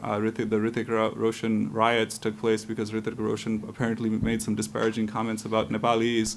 And India's looking at, struggling, it's confronting this fact that there is this very strong sense of Nepali national identity. And so I think that, in terms of cooperation between the country, Mushfiq, yesterday you mentioned that there's 10 kilometers separating the Nepal border with the Bangladesh border, and how nice it would be to be able to connect the two countries through a road because Nepal would enjoy port access, but Nepal could have port access in Calcutta too. I mean, the issue is that I think that connecting this road between Biratnagar and the Bangladesh border, you have to pass through 10 kilometers of Indian territory, and that's going to be a non-starter. I mean, let's face it, it's a non-starter. So I don't know. I mean, there are national identities. It would be nice if we had a pan-regional identity that helped us get around the salience of these national identities to achieve a certain degree of cooperation in the region. But I'm going to continue being pessimistic. Sarah, which question would you like to respond to? A similar one. Yeah. Same one. Yeah, I mean, I think in the Sri Lankan case, if you can come closer to it. In the Sri Lankan case, we are an island, and therefore we tend to sort of see things somewhat differently, I think, from the other countries. But I will divide it into two. One is the sort of state-to-state relations, and there we always wanted to maintain an independence, if you like, and therefore a notion of a South Asian identity didn't come into it. We always wanted to maintain an independence, and that maintenance of independence was vis-a-vis India. And so, for example, in 1971 war, we allowed Pakistani planes to come and refuel. We tried to negotiate in the India-China issue in 1962, all of that. So we tried to sort of project this image of this one little country that was independent and was not either for one side or the other. But at a people-to-people level, of course, there are lots of contacts. But at the same time, those contacts are poisoned by the ethnic question. The belief now in Sri Lanka is that India will invariably support the Tamils. And that right throughout that ethnic conflict, the one thing that we were all assured of, and we all believed in, I think, to a large extent, although the very singular nationalists didn't, was that under no circumstances would India allow a separate state. India would not allow a separate Tamil state. So there is a sort of notion that the closer we get to India, the more that sort of majority with a minority complex thing will become heightened. and we will fear that we will be sort of gobbled up in some way. You know, so I mean, as a consequence, I mean, SARC, for example, is the weakest, least effective regional grouping anywhere in the world. And why? And quite frankly, the reason is everyone else's perceptions of India. Exactly. And I don't think that's going to be resolved. I honestly don't think that's going to be resolved. In Sri Lanka at the present moment, we have the Chinese dimension. That's in the polity. And you know, you ask any survey, you ask any Sri Lankan, who do you think is Sri Lanka's best foreign friend or whatever? It used to be India, not anymore, it's China. But now it's changed somewhat because of the $3 billion odd that India has given us in this current crisis. But it's a love-hate relationship.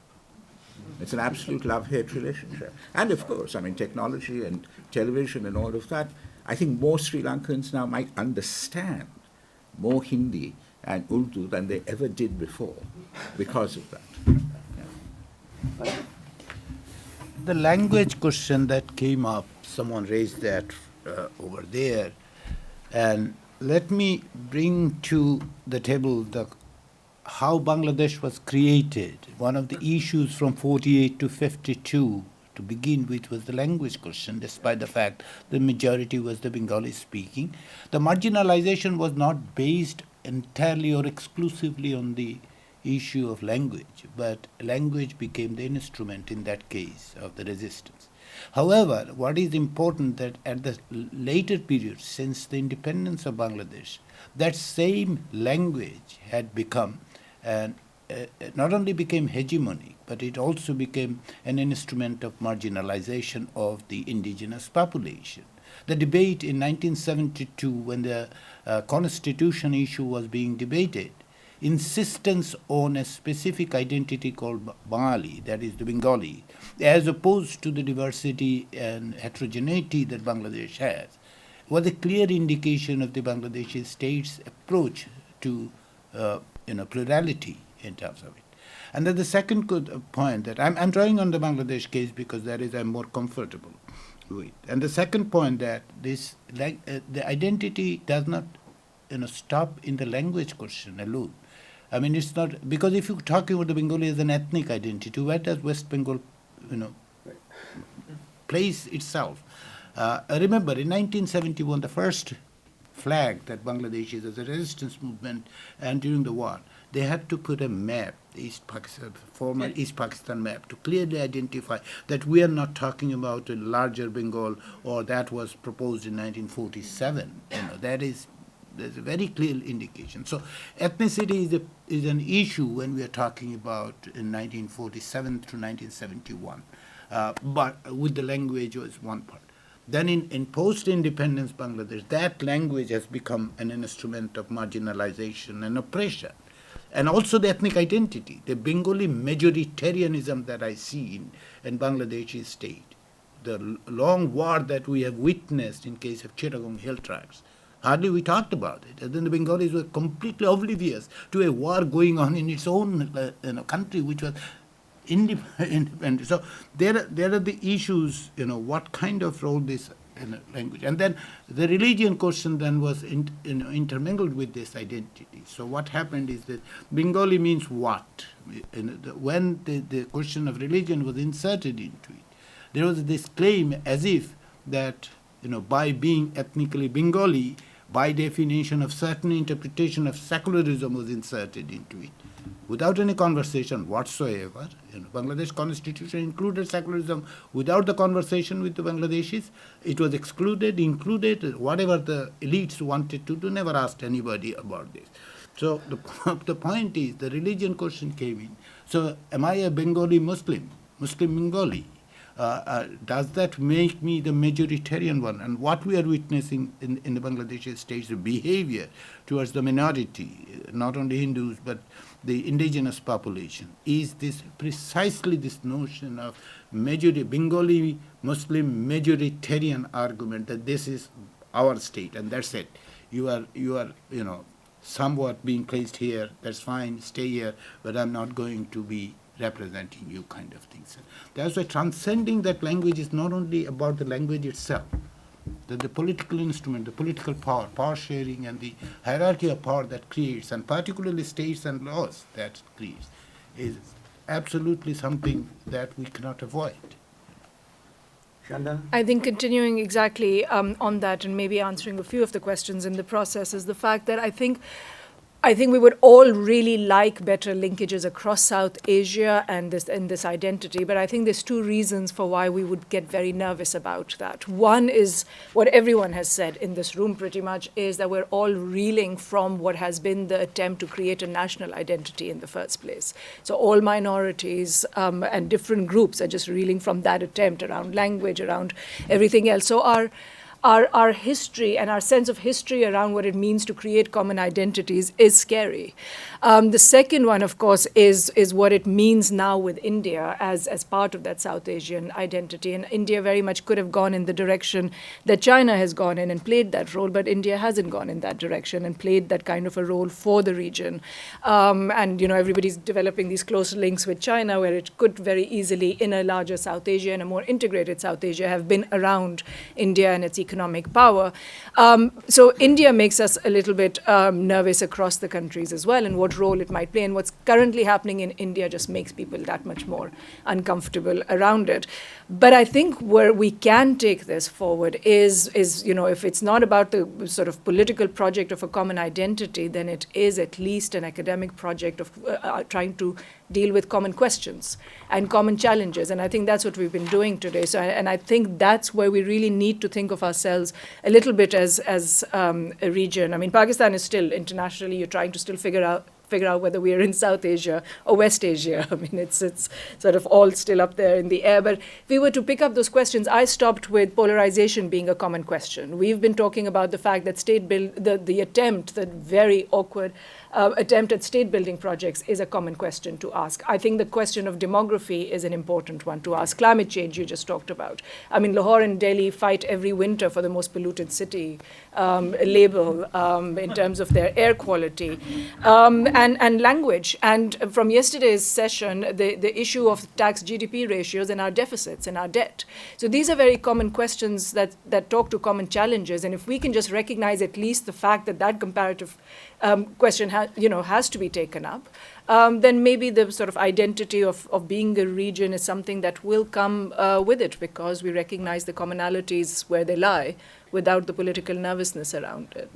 The classical solution to the identity problem in the 1930s, 40s was proposed by the leftists in Congress Party, and that's not simply leftists in Congress Party, that class-based politics is overcome identity. And they simply failed that project. Yeah. That project failed. And this way you read Nehru again and again, and he gives up this argument by 47, he does.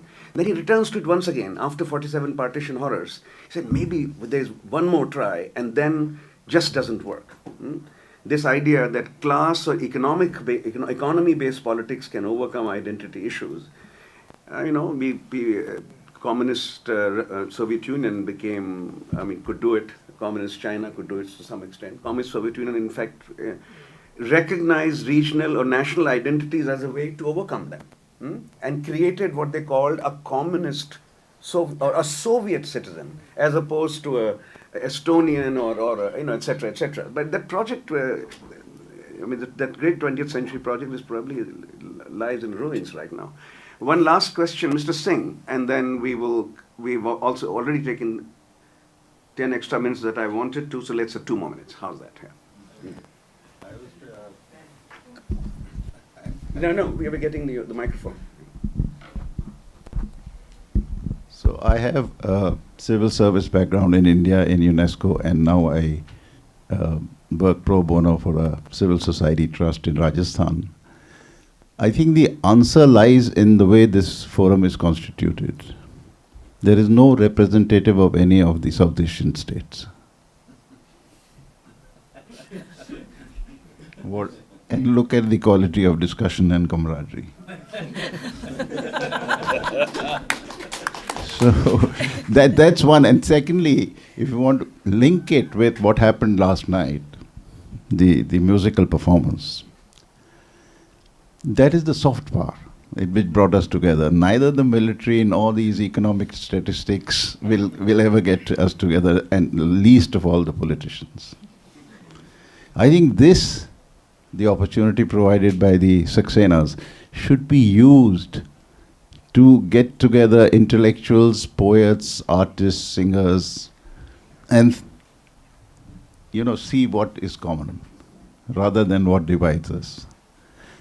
And work at a level which keeps the state at bay.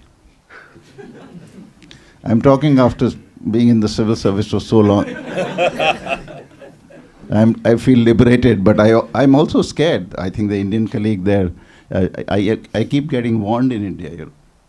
A person who served India's civil service for 30 years is being warned by colleagues not to speak. There is a serious situation, and the only way we can overcome is just to show the state its place. I think in South Asia, I think a lot of literature from the West and so on shows that the state has never been superior to civil society. We've given it too much space, and it's creating havoc in our lives. I had the opportunity to prepare a paper for SARC, for UNESCO Delhi, for the South Asian region, and I prepared 3 drafts. They may be somewhere on my computer. It's a very difficult task. But there is, to our surprise, there is a SARC university in Delhi. Why don't we use it to, be on the panel? There are several initiatives. And what we were recommended is it should be institution to institution, between civil society, with the state as a facilitator where possible. So maybe there's something around these which we can think of. At least the Indian state has launched a true war on civil society. India's national security advisor, while addressing the graduates of the police academy, in the official address said that the war is now with civil society. This is his language. Yes, it is. The war is now with civil society. Please, you graduating police officers, learn that this is the new war, civil society. I'm a graduating civil servant. But you know what? Very distinguished educationists, I won't name them, have left my board of trustees because of the invasion on their privacy and the fear of surveillance. They have just left. And we are subjected to all kinds of telephones from the Ministry of Home Affairs. I've been asked, when will you be home? Can you come and see? Can we come and see you? I said, no, I'm not a film star. Ask me what you want on the telephone. I have an email address. So situation is very grim indeed. There's no question about it. On that somber note, which registered the decline of freedoms in virtually every part of South Asia, in some in a more forceful way than in others, but decline everywhere. We break our not very rosy panel discussion on politics. Hope the culture discussion will be. Because there's something about soft power sharing. There's something soft. What Ali did yesterday did show that there is a shared pool. There is some kind of shared cultural pool.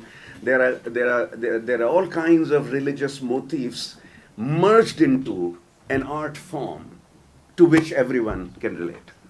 There was quite a insanely cultural moment in a way. Right? You could just see how many people were dancing from what kinds of backgrounds, and ease with which he was communicating and telling you what Ghazal is about, and what this is about, and what Yemen is about, and where Yemen came probably from Mohmand. I mean, this is a very interesting story. This is how the article begins. That Y-E-M-E-N there is about Rag Yemen. And this is it's a very interesting creative twist. So I'm being asked to now say, let's close. Where is the lunch? That was so subtle. Okay, so we go across, start Laga. Let's thank our panelists.